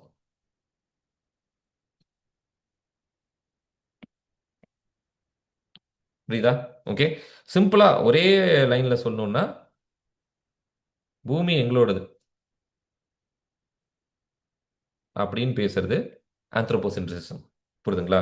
பயோசென்ட்ரிசம் அப்படிங்கும்போது அப்படி கிடையாது, பூமி எல்லாத்துக்குமே பொதுவானது, ஆல் லைஃப் மேட்டர்ஸ். புரியுதுங்களா? ஈகோசென்ட்ரிசம் அதுக்கும் ஒரு படி மேலே போகிறது. புரியுதுங்களா? லைஃபை விட the system matters the most. இப்போ நம்ம அண்டர்ஸ்டாண்ட் பண்ண பாருங்க, இந்த ஹோமியோஸ்டேசிஸ், இந்த ஈக்காலஜிக்கல் ஆம்ப்ளிடியூட், கயாஸ் ஹைப்போதசிஸ், அதுதான் முக்கியம். புரியுதுங்களா? லைஃப் அப்படிங்கிறது கூட செகண்டரி தான். நீ ஏர்த்தை டிஸ்ட்ராய் பண்ணிட்ட, ஏர்த்தில் இருக்க இந்த சிஸ்டம், இந்த ரெகுலேட்டிங் மெக்கானிசம்ஸை டிஸ்ட்ராய் பண்ணிட்டேன்னா அதை திரும்ப உன்னால என்ன பண்ண முடியாது, ரீஸ்டோரே பண்ண முடியாது. புரியுதுங்களா? ஸோ அதுதான் விஷயம். புரியுதுங்களா? So humans center of the universe அப்படின்னு பேசுறது தான் ஆந்த்ரோபோசென்ட்ரிக் அப்ரோச். புரியுதுங்களா? பயோசென்ட்ரிக் அப்படிங்கும்போது every living species has an inherent right to exist அப்படின்னு பேசுறது பயோசென்ட்ரிசிசம். புரியுதுங்களா? இதே ஈகோசென்ட்ரிசிசம்னா சிஸ்டம் மேட்டர்ஸ் த மோஸ்ட், அந்த எக்கோசிஸ்டமே ஹோலாக நம்ம பார்க்கறது. ஓகே, நீங்கள் ஹோமியோஸ்டேசிஸை டிஸ்ட்ராய் பண்ணீங்கன்னா பயோட்டிக் பொட்டன்ஷியலே இருக்காது, எல்லாருமே அழிஞ்சு போயிடும். புரியுதுங்களா? அப்போ ஹோமியோஸ்டேசிஸை கன்சர்வ் பண்ணுறது தான் நம்மளோட அல்டிமேட் ஆப்ஜெக்டிவாக இருக்கணும். புரியுதுங்களா? இவ்வளோதான் விஷயம். புரிஞ்சுதா? டிஸ்கஸ் பண்ண கான்செப்ட்ல ஏதாவது டவுட் இருக்கா? Okay, first we started with Gaia, homeostasis, biotic potential. Biotic பொட்டன்ஷியலை தடுக்கிறது என்வாயன்மெண்டல் ரெசிஸ்டன்ஸ். அதை மீறியும் ஒரு ஆர்கானிசம் வர்றது ஈக்காலஜிக்கல் ஆம்ப்ளிடியூட், எந்த அளவுக்கு ஸ்ட்ரெஸ்ஸை ஹேண்டில் பண்ணுதுன்னு சொல்லிட்டு. ஈகோசிஸ்டம் வியூவில் பார்க்குறீங்க அப்படின்னா எந்த அளவுக்கு என்னாலையும் தாங்க முடியும், ஓகே, இவ்வளோ பாப்புலேஷன் அப்படிங்கிறது. ஓகே, ஐடியல் கண்டிஷன்ல எவ்வளோ போகுங்கிறது பயோட்டிக் பொட்டன்ஷியல். ஓகே, ஆக்சுவல் கண்டிஷன்ல இவ்வளோ தான் என்னால் முடியும்னு சொல்றது கேரிங் கெப்பாசிட்டி. புரியுதுங்களா? ஸோ ஹியூமன்ஸ் எப்படி இதை பார்க்குறாங்க அப்படிங்கும்போது 3 வியூ பார்த்தோம். நான் தான் அப்படிங்கிறது ஆந்த்ரோபோசென்ட்ரிக். பயோசென்ட்ரிக்னா எல்லா லைஃப்பை பற்றியும் பார்க்குறது. இதே வந்து எக்கோசென்ட்ரிக் அப்படிங்கும்போது லைஃப்பை விட ரொம்ப பெரிய விஷயம் ஓசோன் லேயர். ஓசோன் லேயர் ரொம்ப இம்பார்ட்டன்ட். ஓஷனில் இருக்க சர்க்குலேஷன் ரொம்ப இம்பார்ட்டன்ட். பயோட்டிக் பம்ப் அப்படிங்கிறது important. Okay, biological carbon pump அப்படிங்கிறது இம்பார்ட்டன்ட். ஸோ ஏர்த்தில் இருக்க மெக்கானிசம்ஸ் தான் இம்பார்ட்டன்ட்னு பேசுறது ஈகோசென்ட்ரிசம். ஐ திங்க் இது உங்களுக்கு புதுசாக இருக்கும்னு நினைக்கிறேன். பயோசென்ட்ரிசமும் இக்கோசென்ட்ரிக்கும் ஒன்றா இருக்குன்னு நினச்சிட்டு இருந்திருப்பீங்க. கரெக்டா? கேட்டிருந்தாலும் அப்படி தானே போட்டிருப்பீங்க எக்ஸாமில். பயோசென்ட்ரிக் வெறும் லைஃப்பை பற்றி பேசுறது. இக்கோசென்ட்ரிக் வியூனா சிஸ்டமை பற்றி பேசுறது. புரியுதா? எஸ். Okay, done. ஸோ இதோட ecology basics we are completing. Done. Next, moving on to the concept of habitat. Okay, the physical living space of an organism.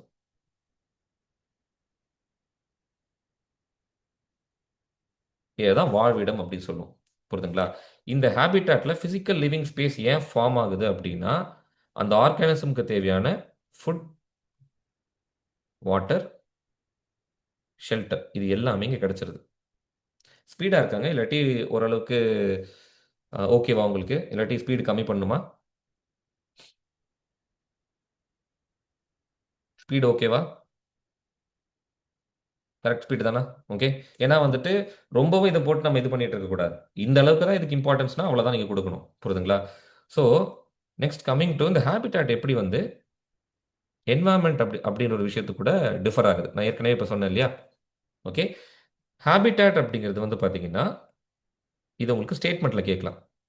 Habitat அப்படிங்கிறது ஸ்பெசிஃபிக் பார்ட் ஆஃப் என்வாயன்மெண்ட். என்வாயன்மெண்ட்டுக்குள்ளே இருக்கிற ஒரு subset. Correct தானே? இது எப்படி கேட்டாலும் போட்டுருவீங்கல்ல. ஒரு என்வாயன்மெண்ட்டோட ஒரு பகுதியை தான் ஹேபிட்டாட் அப்படின்னு சொல்கிறோம். புரியுதுங்களா? Habitat always has life. Environment இப்படி கிடையாது. புரியுதுங்களா? ரெண்டாவது, ஆல் ஹேபிட்டாட்ஸ் ஆர் என்வாயன்மெண்ட். இதுவும் கரெக்ட் தானே? என்வாயன்மெண்ட் உங்களை சுற்றி இருக்கிறது எல்லாமே என்வாயன்மெண்ட் தான். சாவன்னா உங்களோட என்வாயன்மெண்ட் தான். இதே வந்து ஹிமாலயன் இக்கோ சிஸ்டம் அதுவும் உங்களோட என்வாயன்மெண்ட் தான். பட் ஆனால் not all environment are habitat. நிலால வந்துட்டு யாராவது உயிர் வாழ்றாங்களா? கிடையாது இல்லையா? ஸோ அப்போ not all environment are habitat. இது உங்களுக்கு கேட்கலாம். இதுதான் கீ டிஃப்ரென்ஸ். புரியுதுங்களா?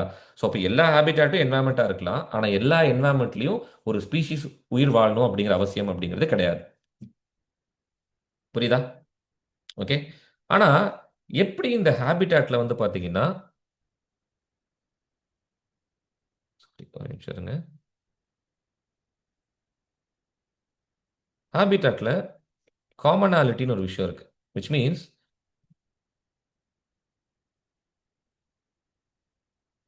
காமனாலிட்டி. இப்போ ஒரு பாண்ட் எக்கோசிஸ்டம் எடுத்துக்கிட்டிங்கன்னா, ஒரு பாண்ட் ஹேபிட்டாட் எடுத்துக்கிட்டிங்கன்னா, இந்த பாண்டில் நீங்கள் டிராகன் ஃப்ளை பார்க்கலாம். ஓகே, தவளைகள் பார்க்கலாம், ஃபிஷ்ஷஸ் பார்க்கலாம். ஓகே, கிரேன் பார்க்கலாம். இந்த மாதிரி எத்தனையோ எக்கச்சக்கமான ஸ்பீஷீஸ் இருக்கே. ஒரே ஹேபிட்டாட்டில் எப்படி மோர் தென் ஒன் ஸ்பீஷீஸ்னால சர்வே ஆக முடியுது? What is the reason? எப்படி? ஓகே, ஒரே ஹேபிட்டாட்டில் மோர் தென் ஒன் ஸ்பீஷீஸ் இருக்கிறதுக்கான எப்படி அதெல்லாம் சஸ்டெயின் பண்ண முடியுது? எப்படி இருந்தாலும் காம்படிஷன் வரும் இல்லையா? ஓகே, அதுக்கு தான் நம்ம இன்னொரு கான்செப்ட் என்ன அண்டர்ஸ்டாண்ட் பண்ணணும்னா நீஷே. ஓகே, நீஷ்னு சொன்னாலும் பரவாயில்ல, நீஷ்னு சொன்னாலும் பரவாயில்ல, உங்களுக்கு இருக்கிற மாதிரி நீங்கள் இது பண்ணிக்கலாம். புரியுதுங்களா?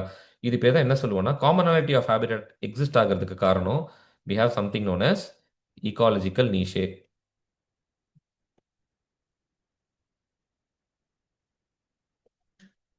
ஓகே, ஸோ அப்போ ஒவ்வொரு ஆர்கானிசமுக்கும் ஒவ்வொரு நீஷே இருக்கு. கரெக்டா? இது பேர் தான் நம்ம என்ன சொல்லுவோம்னா நீஷே டிஃப்ரென்சியேஷன் அப்படின்னு சொல்லுவோம். இது உங்க நான் முதல் மேட்ச் த ஃபாலோயிங்ல கேட்டிருந்தாங்கன்னு நினைக்கிறேன். கரெக்டா? நான் முதல்வன் டெஸ்ட் அட்டன் பண்றவங்களுக்கு தெரிஞ்சிருக்கும். ஓகே, எந்த ஒரு ஆர்கானிசமுக்கும் ஒரே மாதிரியான நீஷே இருக்காது. புரியுதுங்களா? ரொம்ப சிம்பிளாக எக்ஸ்பிளைன் பண்ணோம் அப்படின்னா 2 எக்ஸாம்பிள் எடுத்துக்கிறேன். ஒன்று, மண்ணுக்கடியில் இருக்க மண்புழு, மண்ணுக்கு மேலே இருக்க டங் பீட்டில். புரியுதுங்களா? டங் பீட்டில் பார்த்துருப்பீங்க. ஒரு வண்டு இருக்கும். டங்கை வந்து உருட்டிட்டு அப்படியே பேக்வேர்ட்ஸில் போய்க்கிட்டே இருக்கும். கரெக்டா? இந்த டங் பீட்டலுமே சாயில் ஃபர்டிலிட்டிக்கு ஹெல்ப் பண்ணும். ஏன்னா ஒரு சின்ன குழியை தோண்டி அதுக்குள்ளே இந்த டங்கை வச்சு அது மேலே முட்டையை போட்டுட்டு வெளியில வந்துடும். புரியுதுங்களா? இது குழியை தோண்ட தோண்ட சாயில் ஏரேஷன் நடக்குமா? காத்து உள்ள போகும். கரெக்டா? ரெண்டாவது, அந்த முட்டையிலேருந்து வெளியே வர லார்வா அந்த டங்கை சாப்பிட்டு உயிர் வாழும். புரியுதுங்களா? எக்ஸசிவா இருக்கிறது எல்லாமே திரும்ப சாயிலுக்கு என்ன ஆகும்? நியூட்ரியன்ஸ் ஆட் ஆகுது. அப்போ ஒரு யானை ஒரு இடத்துல டங் போடுதுன்னா அதை அந்த சாவன்னா எக்கோசிஸ்டம் ஃபுல்லா கொண்டு போய் சேர்க்கிறது யாரு? இந்த டங் பீட்டில் தான். கரெக்டா? சாயில் ஃபர்டிலிட்டிக்கு அதுவும் ஹெல்ப் பண்ணுது. ஆனா மண்ணுக்குள்ள மண்புழு இருக்கு. அதுவுமே என்ன பண்ணுது? சாயில் ஃபர்டிலிட்டிக்கு ஹெல்ப் பண்ணுது. நம்ம எல்லாத்துக்கும் தெரியும். அதனால தான் விவசாயிகளின் நண்பன் அப்படின்னு சொல்லுவாங்க மண்புழுவை. கரெக்டா? ரெண்டுமே ஒரே ஃபங்க்ஷன் பண்ணுது. ஆனா ரெண்டு பேரும் எக்ஸிஸ்ட் ஆகிற இடம் பாருங்களேன். ஒன்னு மண்ணுக்கு அடியில, இன்னொன்னு மண்ணுக்கு மேல. அப்ப என்னைக்குமே ஒரு ஆர்கானிசமோட இக்காலஜிக்கல் நீஷே அப்படின்னா என்னன்னா, அது அதோட functional role and position of an species in an ecosystem அப்படின்னு சொல்லுவோம். இதுதான் ecological niche. Functional role and position of a species in ecosystem. இதுதான் நீஷே அப்படின்னு சொல்லுவோம். இதை வந்து ஒரு சிம்பிளான இதில் அண்டர்ஸ்டாண்ட் பண்ணிக்கலாம். இப்போ ஃபார் எக்ஸாம்பிள் ஒரு ட்ரீ இருக்கு. ஓகே, இந்த ட்ரீல வந்து பார்த்தீங்கன்னா we have different species. Squirrel இருக்கு. ஓகேங்களா? அதுக்கப்புறம் வந்து பார்த்தீங்கன்னா பேரட் இருக்கு. அதுக்கப்புறம் ஹனிபி இருக்குன்னு எடுத்துப்போம். புரியுதுங்களா? ஹனிபியோட டார்கெட் எதுன்னு பார்த்தீங்கன்னா ஃப்ளவர். அங்கே தான் இருக்கும். பேரட் வந்து ஃப்ரூட்ஸ். ஸ்குரில் வந்து நட்ஸ் சாப்பிடும். ஏதாவது ஓவர்லேப் இருக்கா? கிடையாது. அப்போ இது மூணையுமே இது வந்து ஃபோக்கஸ் பண்றனால அங்க என்ன சேஞ்சஸ் நடக்குதுன்னு நினைக்கிறீங்க? பீயோட ரோல் என்ன அந்த ட்ரீல? ஒரு ஹனி பீயோட ரோல் என்னது ஒரு பிளான்ட்ல அனிமல்ல? டிஃப்ரெண்ட் நீட்ஸ் இருக்கு. Okay, different needs. அதோட பொசிஷன் அப்படின்னு எடுத்துப்போம். அதோட ரோல் என்ன நினைக்கிறீங்க? ஃப்ளாரோடது பாலினேஷன். எஸ், மகரந்த சேர்க்கை. ஃப்ரூட்ஸோடது, அதாவது பேரட்டோடது பழத்தை மட்டும் தானே சாப்பிடும். கொட்டை என்ன பண்ணிடும்? எங்கேயாவது போய் எக்ஸ்க்ரீட் பண்ணிடும். கரெக்டா? அப்ப என்ன ஆகும் உங்களுக்கு? சீட் டிஸ்பர்சல் நடக்குதா? டிஸ்பர்சல். ஸ்குரிலோடது என்ன? இதெல்லாம் கரெக்டா சொல்லிடுவாங்க. சில பேர் தான் ஸ்குரில் சொல்லுவாங்க. ஸ்குரிலோடது என்ன நினைக்கிறீங்க?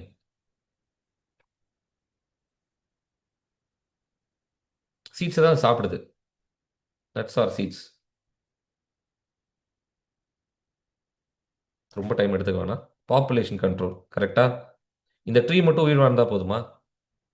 மற்ற ட்ரீஸ் இருக்கு இல்லையா? அப்போ அந்த நட்ஸை சாப்பிட்றது மூலியமா இது என்ன பண்ணுது? அதுக்கு ஒரு பாப்புலேஷன் கண்ட்ரோல் எடுத்துட்டு வருது.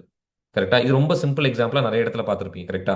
அப்போ ஒவ்வொரு ஸ்பீஷீஸுக்குமே அது ஆக்கிபை பண்ற பொசிஷன்லையும் அது பண்ற ரோல்லையும் டிஃபரன்சியேஷன் இருக்கு. புரியுதுங்களா? And very recent example which is going on as a controversy all around India எதுன்னு பார்த்தீங்கன்னா நாய்க்கடி. இந்த 2025ல மட்டும் லாஸ்ட் 1 இயர்ல தமிழ்நாட்டில் 6.25 லேக் பீப்புளை நாய் கடிச்சிருக்கு. இந்தியா ஃபுல்லாக சொல்லலை, கிடையாது. தமிழ்நாட்டில் மட்டும் 6.5 லட்சம் பேர் கிட்டத்தட்ட நாய்க்கடி வாங்கியிருக்காங்க. புரியுதுங்களா? என்ன திடீர்னு இத்தனை நாள் இல்லாத அளவுக்கு நாய்க்கடி இப்போ இவ்வளோ அதிகமாயிருக்கு அப்படின்னு நம்ம அண்டர்ஸ்டாண்ட் பண்ண ட்ரை பண்ணோம்னா 1980லேருந்து இப்போ வரைக்கும் வல்ச்சர் பாப்புலேஷனை பயங்கரமாக நம்ம என்ன பண்ணிட்டோம்? டெசிமேட் பண்ணிட்டோம். கிட்டத்தட்ட 95லேருந்து 99% நிறைய வல்ச்சர் பாப்புலேஷன் அழிஞ்சு போயிடுச்சு. வல்ச்சரோட ரோல் என்ன இக்கோசிஸ்டம்ல? Scavenging role. புரியுதுங்களா? அந்த ஸ்கேவெஞ்சிங் ரோலை யார் இப்போ பார்க்குறா அப்படின்னு பார்த்தீங்கன்னா டாக்ஸ். டாக்ஸோட பாப்புலேஷன் அதனால அதிகமாயிடுச்சு. வல்ச்சர் அளவுக்கு வந்து பார்த்தீங்கன்னா வல்ச்சர் என்னைக்காவது ஊர் சைடில் பார்த்துருக்கீங்களா? வீட்டு பக்கம் வந்து பார்த்துருக்கீங்களா? வராது.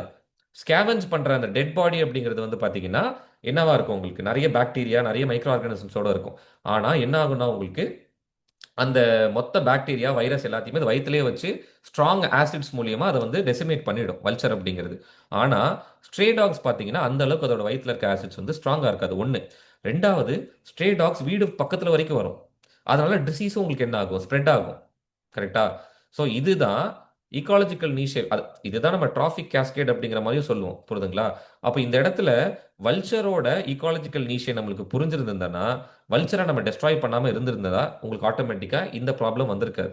புரியுதுங்களா? அப்ப என்னைக்குமே ஒரு ஸ்பீஷீஸோட நீஷே அப்படிங்கிறது யூனிக்கா இருக்கும் அந்த ஸ்பீஷீஸ்க்கு. அத நீங்க வந்து அழிச்சிட்டீங்க அப்படின்னா, அந்த ஸ்பீஷீஸ அந்த ரோல பெர்ஃபார்ம் பண்றதுக்கு கம்ப்ளீட்டா யாராலயும் முடியாது. புரியுதுங்களா? லோ ஃபங்ஷனல் ரிடண்டன்சி அப்படின்னு சொல்லுவோம். அந்த ஸ்பீஷீஸ் போனதுக்கு அப்புறம் ஸ்ட்ரே டாக்ஸ் அந்த இடத்த எடுத்துக்குச்சு. ஆனா அதனால பிரச்சனை தான் அதிகமா வந்துச்சே தவிர, ஸ்கேவெஞ்சிங் ரோல அதனால எஃபெக்டிவா பண்ண முடியல.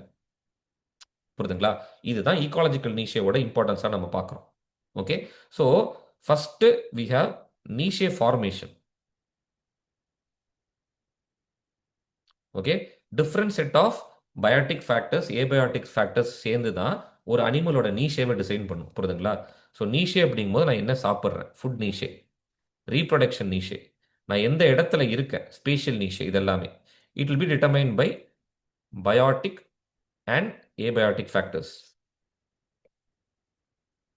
புரியுதுங்களா? ஓகே. ஸோ இப்போ பயோட்டிக் ஃபேக்டர்ஸ், ஏபயோட்டிக் ஃபேக்டர்ஸ்னு எடுத்துக்கும் போது நெக்ஸ்ட் நம்ம ரெண்டு விஷயத்தை அண்டர்ஸ்டாண்ட் பண்ணும். What is fundamental niche versus realized niche. Okay. உங்களுக்கு படிக்கிறதுக்கு எத்தனையோ சப்ஜெக்ட்ஸ் இருக்கு. கரெக்ட்டா? இன்னைக்கு என்வைரன்மெண்ட்ட தேர்ந்தெடுத்திருக்கீங்க. கரெக்ட்டா? நீங்க பாலிட்டி படிச்சிருக்கலாம், எக்கனாமி படிச்சிருக்கலாம், எவ்வளவு வேணாலும் படிச்சிருந்திருக்கலாம். ஓகே. அப்படி இருக்கும்போது all set of conditions available to an organism. அதுதான் ஃபண்டமெண்டல் நீஷே. ஓகே. நீ மரத்துல போய் பழத்தை சாப்பிடலாம், இல்ல சீட்ஸை சாப்பிடலாம், இல்ல இலைய சாப்பிடலாம், அப்படி இல்லைன்னா பூவை சாப்பிடலாம். இந்த மாதிரி எவ்வளவோ செட் ஆஃப் கண்டிஷன் இருக்கு. இல்ல நான் பழத்தை மட்டும் தான் சாப்பிட்றேன் நீங்க தேர்ந்தெடுக்கிறீங்கன்னா அதுதான் ரியலைஸ்ட். புரியுதுங்களா? ஸோ இதுல இருந்து ரியலைஸ்னா என்னன்னா conditions actually used by the species.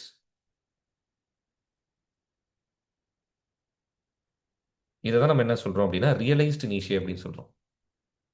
புரியுதா? அப்போ ஒவ்வொரு ஆர்கானிசம்க்கும் வந்து பாத்தீங்கன்னா இந்த நீஷே அப்படிங்கிறது வேறுபடும் நம்ம பார்க்குறோம். ஒரு ஆர்கானிசம்க்கு நீஷே அப்படிங்கிறது யூனிக். கரெக்டா? இங்க இன்னொரு கான்செப்ட் உள்ள வருது. நீஷே பிரெத் அப்படின்னு சொல்லுவோம். இது உங்களுக்கு நான் முதல்ல கேட்கலன்னு நினைக்கிறேன். பட் இதுவுமே நீங்க அண்டர்ஸ்டாண்ட் பண்ணிக்கணும். ஓகே.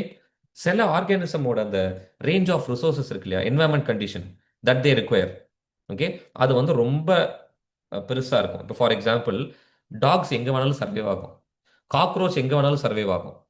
அதே மாதிரி வந்து பாத்தீங்கன்னா காக்கா, காக்கா நீங்க எல்லா இடத்துலயுமே பார்க்கலாம். புரியுதுங்களா? அந்த மாதிரி இருக்க ஸ்பீஷீஸை தான் ஜென்ரலிஸ்ட் ஸ்பீஷீஸ் அப்படின்னு சொல்லுவோம். சீட்டா எல்லா இடத்துலயும் இருக்காது. புரியுதுங்களா? Super. Potential versus actually used. Correct. அதுதான் ஃபண்டமெண்டலுக்கும் ரியலிஸ்டுக்கும் இருக்க டிஃபரன்ஸ். நீஷிய பிரெத் அப்படின்னா என்னன்னா ஜெனரல் ஸ்பீஷீஸ், அதாவது டாக்ஸ், ஓகே, க்ரோ, எங்க கொண்டு போய் விட்டாலும் இந்த அனிமல்ஸ் வந்துட்டு இருந்துக்கும். ஏன்னா அதுக்கு தேவைப்படுற கண்டிஷன்ஸ் வந்துட்டு ரொம்ப மினிமல். அது எப்படி வேணாலும் அட்ஜஸ்ட் பண்ணிக்கும். புரியுதுங்களா? நீங்க வடையை போட்டாலும் காக்கா சாப்பிடும், மட்டன் போட்டாலும் சாப்பிடும், பழத்தை போட்டாலும் சாப்பிடும், எதை போட்டாலும் சாப்பிடும். அப்போ அதுக்கு தேவைப்படுற கண்டிஷன் ரொம்ப வைட்லி அடாப்ட். அதுதான் ஜெனரல் ஸ்பீஷீஸ் அப்படின்னு சொல்லுவோம். இதே நீஷிய பிரெத் யாருக்கு கம்மியா இருக்கும்னா ஸ்பெஷலிஸ்ட் ஸ்பீஷீஸ். பெஸ்ட் எக்ஸாம்பிள் நான் எங்கேயுமே கொடுக்குறது இந்த கோலா பியர். கோலா பியர் ஆஸ்திரேலியாவில் மட்டும்தான் பார்க்க முடியும். வெறும் யூக்கலிப்டஸ் மட்டும்தான் சாப்பிடும். நீங்க வேற எது கொடுத்தாலும் சாப்பிடாது. கரெக்டா? அப்போ அந்த மாதிரி இருக்க ஸ்பீஷீஸ் அழியறதுக்கான வாய்ப்பு ரொம்ப அதிகம். ஏன்னா ஈக்குவலிப்டஸ் இல்லாம போயிடுச்சுன்னா கோலா பியர் இல்லாம போயிடும். குரோ வடை இல்லாம போச்சுன்னா நான் அழிஞ்சு போயிடுறேன் குரோ சொல்ல போதா? கிடையாது. நீங்க வேற எது வேணாலும் கொடுங்க நான் சாப்பிடுவேன். ஐ எம் கேப்பபிள் அப்படிங்கிற மாதிரி இருக்கும். ஸோ அதுதான் ஸ்பெஷலிஸ்ட் ஸ்பீஷீஸ். இது வந்து ஜெனரல் ஸ்பீஷீஸ் அப்படின்னு சொல்லுவோம். அப்போ இந்த ரெண்டுத்துக்கான டிஃபரன்சியேஷன் நம்ம எதை வச்சு பேசுறோம் அப்படின்னா நீஷிய பிரெத்தை வச்சு தான். புரியுதுங்களா? கிளியர்? ஓகே. ஓகே சார், நீங்க என்ன சொல்றீங்க அப்படின்னா ஃபார் அ ஸ்பீஷீஸ் நீஷே அப்படிங்கிறது is unique. Okay. But not fixed. மாறிக்கிட்டே இருக்கலாம். எவல்யூஷன் மூலியமா அது மாறலாம். இப்படி வச்சு உங்களை கன்ஃபியூஸ் பண்ணலாம். ஏன்னா ஃபிக்ஸடுன்னு பார்க்கும்போது நீங்க வந்து என்ன எப்படி ஃபிக்ஸட் நாட் ஃபிக்ஸட் அப்படின்னு சொல்லும்போது நீங்க பாட்டு கரெக்ட்னு போட்டுறக்கூடாது. சாரி, ஃபிக்ஸடுன்னு போட்டா கரெக்ட்னு போட்டுறக்கூடாது. நீஷே அப்படிங்கிறது மாறிக்கிட்டே இருக்கும், கண்டினியூஸா இவால்வ் ஆகும். புரியுதுங்களா? சரி, யூனிக் அப்படின்னு சொல்றீங்க. What if it overlaps? Overlap நடந்தா என்ன ஆகும் அப்படிங்கிறத விஷயம். சார் டைகர் இருக்குன்னு சொல்றீங்க. டைகர் இருக்க இடத்துல போய் சீட்டாவை நீங்க இன்ட்ரடியூஸ் பண்ணீங்கன்னா அப்போ ரெண்டுமே வேட்டையாட போற ப்ரே அப்படிங்கிறது ஒன்று தான் மத்திய பிரதேஷ்ல. அப்போ அங்க வந்து ஓவர்லாப் நடக்காதான்னு கேட்டிங்கன்னா அங்கே ஓவர்லாப் நடக்கும். புரியுதுங்களா? அப்போ ஓவர்லாப் நடந்தனா it will lead to competition. இப்போ ப்ரெடேஷன் ஒரு இன்ட்ராக்ஷன் உங்களுக்கு நான் சொன்னேன். இப்போ நம்ம அண்டர்ஸ்டாண்ட் பண்ண போகிறது காம்படிஷன். புரியுதுங்களா? இந்த காம்படிஷனை ரெண்டு வகையாக பிரிச்சுக்கலாம். ஒன்று என்னன்னா inter specific R intra specific. Okay, ஒரு புலி சீட்டா கூட சண்டை போடுது. எதுக்காக? மான வேட்டையாடுறதுக்கு. இது நிறைய இடத்துல நீங்க பார்த்துருப்பீங்க. சாவனால சக்சஸ்ஃபுல் ஹண்டரா நம்ம பார்க்கறது சீட்டாவை தான். புரியுதுங்களா? பிக் கேட் அவ்வளோ சக்சஸ்ஃபுல் கிடையாது. இல்ல, சீட்டா சொல்ல முடியாது. ஐ திங்க் லெப்பர்ட் தான் நினைக்கிறேன். சீட்டா வந்து ஈஸியா வேகமா ஓடி போய் ஒரு மானை பிடிச்சிட்டு வந்துடும். லயன் அங்கிருந்து என்ன பண்ணுன்னா ஈஸியா பக்கத்துல இருந்து சீட்டாவை விரட்டி விட்டு சாப்பிட ஆரம்பிச்சிடும். அப்போ லயனுக்கும் சீட்டாக்கும் இந்த இடத்துல காம்படிஷன். இது பேர் இன்டர் ஸ்பெசிஃபிக் அப்படின்னு சொல்லுவோம். ரெண்டு டிஃபரண்ட் ஸ்பீஷீஸ்குள்ள. புரியுதுங்களா? ஒன்று. ரெண்டாவது இன்ட்ரா ஸ்பெசிஃபிக். இந்த மேட்டிங் சீசன் வரும்போது என்ன ஆகும்னா, ஒரு ஃபீமேல் இருக்குன்னா ரெண்டு மேல்ஸ் என்ன ஆகும்னா அடிச்சுக்கும். வித்தின் த ஸ்பீஷீஸ் நான் சொல்றது. புரியுதுங்களா? That could be a very good example for intraspecific. So ஒரே ஸ்பீஷீஸ்க்குள்ள காம்படிஷன் வரும்போது இன்ட்ரா ஸ்பெசிஃபிக் அப்படின்னு சொல்றோம். இதே ரெண்டு டிஃபரண்ட் ஸ்பீஷீஸ்க்குள்ள காம்படிஷன் வரும்போது இன்டர் ஸ்பெசிஃபிக் அப்படின்னு சொல்றோம். புரியுதுங்களா? அப்போ நீஷே ஓவர்லேப் ஆச்சுன்னா it will lead to competition சொன்னவர் யாருன்னு பார்த்தீங்கன்னா காஸ். ஓகே, அவரோடது தான் competitive exclusion principal.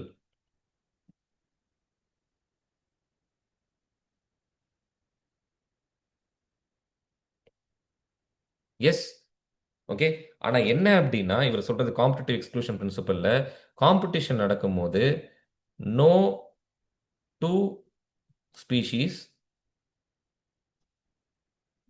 Can indefinitely compete. அதாவது காம்படிஷன் நடக்கும்போது அப்படியே காம்படிஷன்ல இருந்துட்டு இருக்காது. ஒன் ஸ்பீஷீஸ், அதாவது one individual will be eliminated. சண்டை வரும் இல்லையா? எவ்வளவோ சண்டை பார்த்துருக்கோம் நம்ம அனிமல் பிளானட்ல. ஏதாவது ஒரு இண்டிவிஜுவல் என்ன ஆகும்னா எலிமினேட் ஆயிடும் அப்படிங்கிறத இவர் சொல்றது. புரியுதா? ஸோ அப்போ காம்படிட்டிவ் எக்ஸ்க்ளூஷன் அப்படிங்கிறது அப்சல்யூட்டா அவர் சொல்றாரு. ஆனா என்ன ஆகும் அப்படின்னா this principal is not absolute.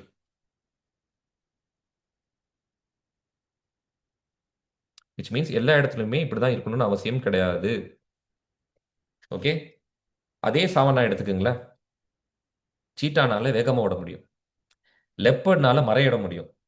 லயனுக்கோட strength என்னன்னா ஷியர் ஸ்ட்ரென்த். இதை வச்சு தானே வேட்டையாடுது. அப்போ இந்த இடத்துல என்ன பண்ணுதுன்னா லெப்பர்டு வந்துட்டு நான் ஹண்ட் பண்ணா இந்த லைன் ஈஸியா வந்து தூக்கிட்டு போயிடுது. நான் என்ன பண்ண போறேன்னா என்னோட ப்ரேயை தூக்கிட்டு நான் மரத்து மேலே ஏறி போய் உட்காந்து சாப்பிடுவேன். ஓகே, அவ்வளோ, அதாவது அந்த லெப்பர்டோட வெயிட்டுக்கு ஈக்குவலா அந்த டியரோட வெயிட் இருக்கும்.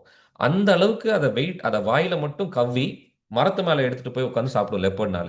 சிங்கம் அவ்வளோ சீக்கிரம் என்ன பண்ணாது உங்களுக்கு? அங்க போய் அது எதுவும் பண்ண முடியாது. மேல போய் ஒளிச்சு வச்சிரும் அந்த ட்ரீ டாப்ல. புரியுதுங்களா? அதனால தான் லெப்பர்டுக்கு வந்துட்டு சாவனால ஜா மசில்ஸ் ரொம்ப அவ்வளோ ஸ்ட்ராங்கா இருக்கும். புரியுதுங்களா? இதுதான் விஷயமே.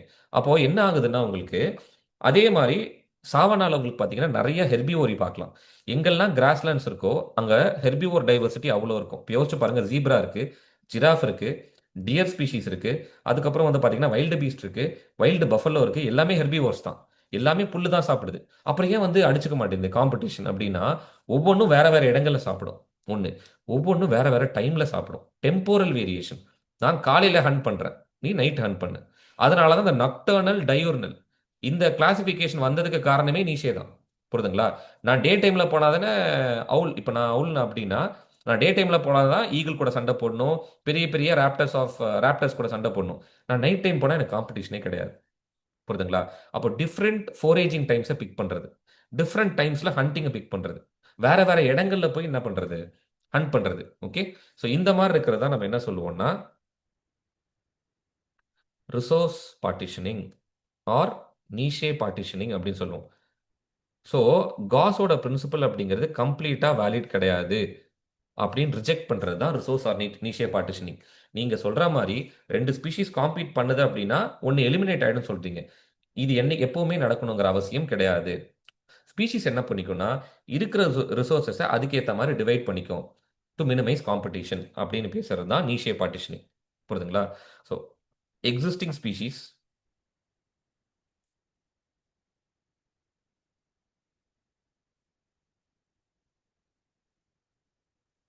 will divide resources among themselves to minimize competition.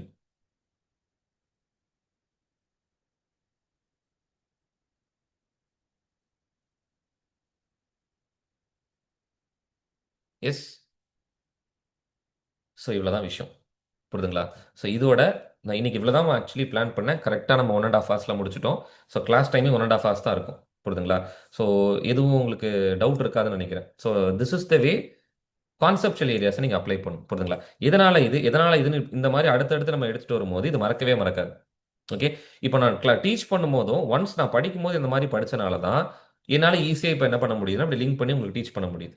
அப்போ உங்களோட அப்ரோச்சும் எல்லா சப்ஜெக்ட்டுமே இந்த மாதிரி இருந்ததுன்னா you will have better chances of என்ன சொல்கிறது saving time and concentrating on other subjects. Environment ரொம்ப ஈஸியான சப்ஜெக்ட். புரியுதுங்களா? இதுக்கெல்லாம் நீங்கள் டைமே அவாய்ட் பண்ணக்கூடாது. விச் மீன்ஸ் ஒரு டைம் நல்லா படிச்சிட்டேன்னா அதுக்கப்புறம் திரும்ப டைம் அலாட் பண்ணக்கூடாது. நியூஸ் பேப்பர்ஸ், கரண்ட் அஃபேர்ஸில் தான் மேக்ஸிமம் கான்சன்ட்ரேஷன் இருக்கிற மாதிரி இருக்கணும். இப்போவுமே சொல்கிறேன், allot your maximum time to polity and economy. புரியுதுங்களா? இப்போ என் சப்ஜெக்ட் தான் பெருசு அப்படின்னு நான் பேசக்கூடாது இல்லையா? இதில் மார்க் வருது. ப்ரிலிம்ஸோட இதோட வெயிட்டேஜ் போயிடுது உங்களுக்கு. ஆனால் பாலிட்டி அண்ட் எக்கனாமி தான் நீங்கள் மேக்ஸிமம் கான்சன்ட்ரேட் பண்ணும். அதுதான் உங்களுக்கு கடைசி வரைக்கும் கூட வரும். Even after interview. புரியுதுங்களா? That is going to make difference. அதனால அதிகமான டைம் அதுக்கு கொடுங்க. அந்த கான்செப்ட்ஸை நல்லா அண்டர்ஸ்டாண்ட் பண்ணுங்க. இது இவ்வளோ சிம்பிளான ஒரு சப்ஜெக்ட் தான்.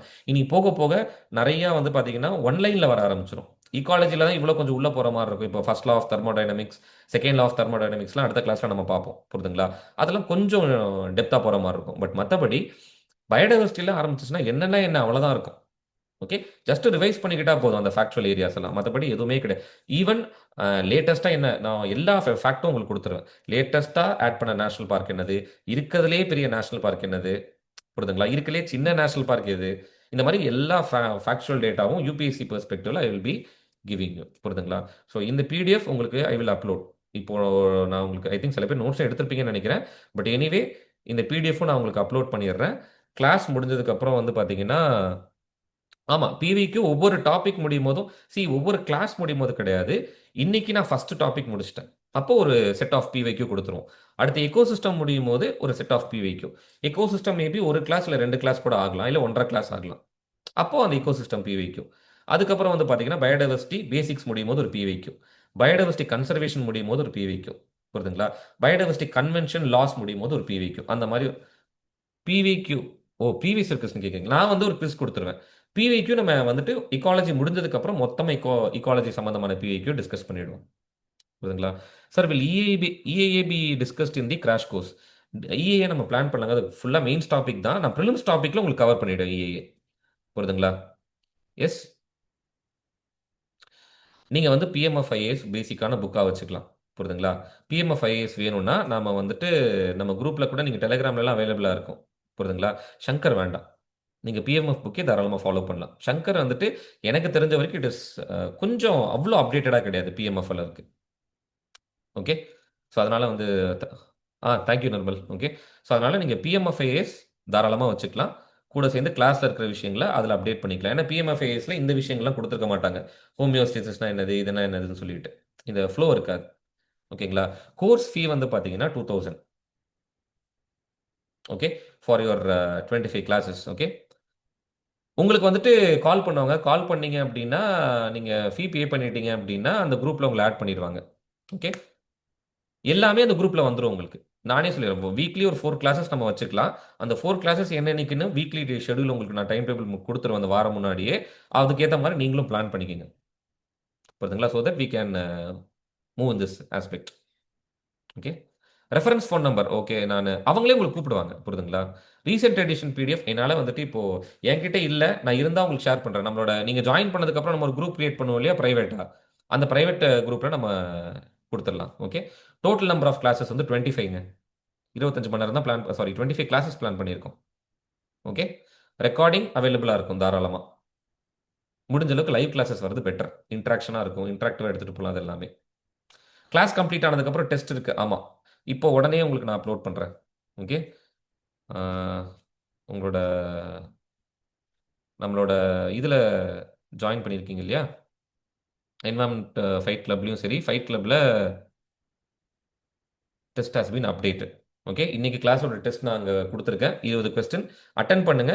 எக்ஸ்பிளனேஷன் பிடிஎஃப் 1 டே கழிச்சு நாங்க வந்து அப்லோட் பண்ணுவோம். அதை நீங்கள் வந்து பார்த்து படிச்சுக்கலாம். அதில் ஏதாவது டவுட்னா தாராளமாக அடுத்த கிளாஸ் கேட்கலாம். ஓகே. இல்லைங்க, மெயில்லாம் யாருக்கும் இன்னும் எதுவும் அனுப்பல. இன்னைக்கு வந்து ஃபர்ஸ்ட் கிளாஸ், அதாவது டெமோ பார்த்தீங்க. சரி, டீச்சிங் எப்படி இருக்கணும்னு நீங்கள் பார்க்கணும் இல்லையா? இது நம்மளுக்கு வேணுமா வேண்டாமா, எந்த அளவுக்கு டெப்த் போவோம், இந்த அப்ரோச் நம்மளுக்கு பிடிச்சிருக்கா, என்ன ஏது, எந்த அளவுக்கு கம்ஃபர்டபுள், இதை பார்த்துட்டு மெயில் அனுப்பலாம், உங்களுக்கு கால் பண்ணலாம் தான் வி ஆர் வெயிட்டிங். புரியுதுங்களா? அதனால அது செகண்டரி தான். ஃபர்ஸ்ட் நீங்க முதல்ல வந்துட்டு இது பண்ணுங்க. புரிஞ்சதா, செட் ஆகுமா, அதை முதல்ல யோசிங்க. அதுக்கப்புறம் நீங்க இது, இன்னைக்கு வீடியோ யூடியூப்ல நாங்கள் அப்லோட் பண்ணிடுவோம். புரியுதுங்களா? இன்னைக்கே அப்லோட் ஆயிடும். ஓகேவா? அதனால முதல்ல அதை வந்து இது பண்ணுங்க. ஏன் டூ 2000 அது கரெக்டான இதாக நான் பார்க்குறேன். புரியுதுங்களா? So that maximum persons can get benefitted. அவ்வளோதான். Okay, done. Is there any website or anything for reference of our institute? I am new and don't know anything. அதெல்லாம் இல்லைங்க. நீங்கள் என்வாயன்மெண்ட் ஃபைட் கிளப்ல என்வாயன்மெண்ட் 360 எல்லா இது இருக்கும். ஓகேங்களா? ஸோ அதுலேயே வந்துட்டு நீங்கள் நேற்று மெசேஜ் பண்ணி பால் அமிர்தாவா நீங்கள், நான் வேணா உங்களை காண்டாக்ட் பண்ணுறேன். Okay sir, recently purchase Shankar environment book, what shall I do sir? நான் உங்களுக்கு பிடிஎஃப் அனுப்பிச்சு வைக்கிறேன். புரியுதுங்களா? நம்ம ஒன்ஸ் நீங்கள் ஜாயின் பண்ணோன்னே நான் ரெஃபரன்ஸ் பிடிஎஃப்ஸ் எல்லாமே இந்த குரூப்பில் அப்டேட் பண்ணிவிடுவேன். அதை மட்டும் ரெஃபர் பண்ணுங்க போதும். ரொம்ப இது பண்ணாதீங்க. ஓகே. ஓகே அமிர்தா, நான் உங்களுக்கு மெசேஜ் பண்ணுறேன். Okay. S.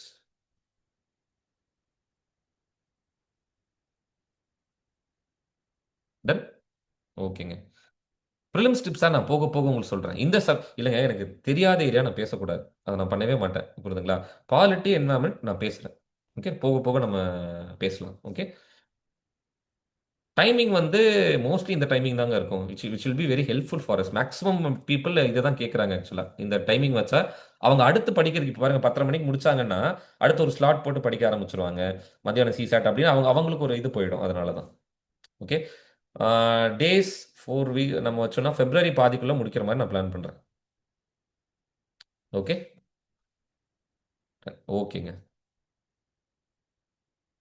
10 to 11:30 will be பெட்டரா? சரி, okay, Jal take into consideration. Okay. Monday Tuesday like that. சரிங்க, ஓகே. அதுவா, நான் அது வந்து நம்ம பார்த்துட்டு தான் சொல்லுவோம். ஒரு நாள் விட்டு ஒரு நாள் கேப் இருக்கும் உங்களுக்கு. ஓகே. டன். சரி, நீங்கள் மற்ற ஏதாவது இருந்தால் ஃபீட்பேக் ஃபார்ம் சர்க்குலேட் பண்ணுறோம். அதில் கூட உங்களோட இது சொல்லுங்கள். Done. Okay. Thank you. Thank you all. Thank you sir. ஓகேங்க, தேங்க்யூ. Bye sir. பாய்.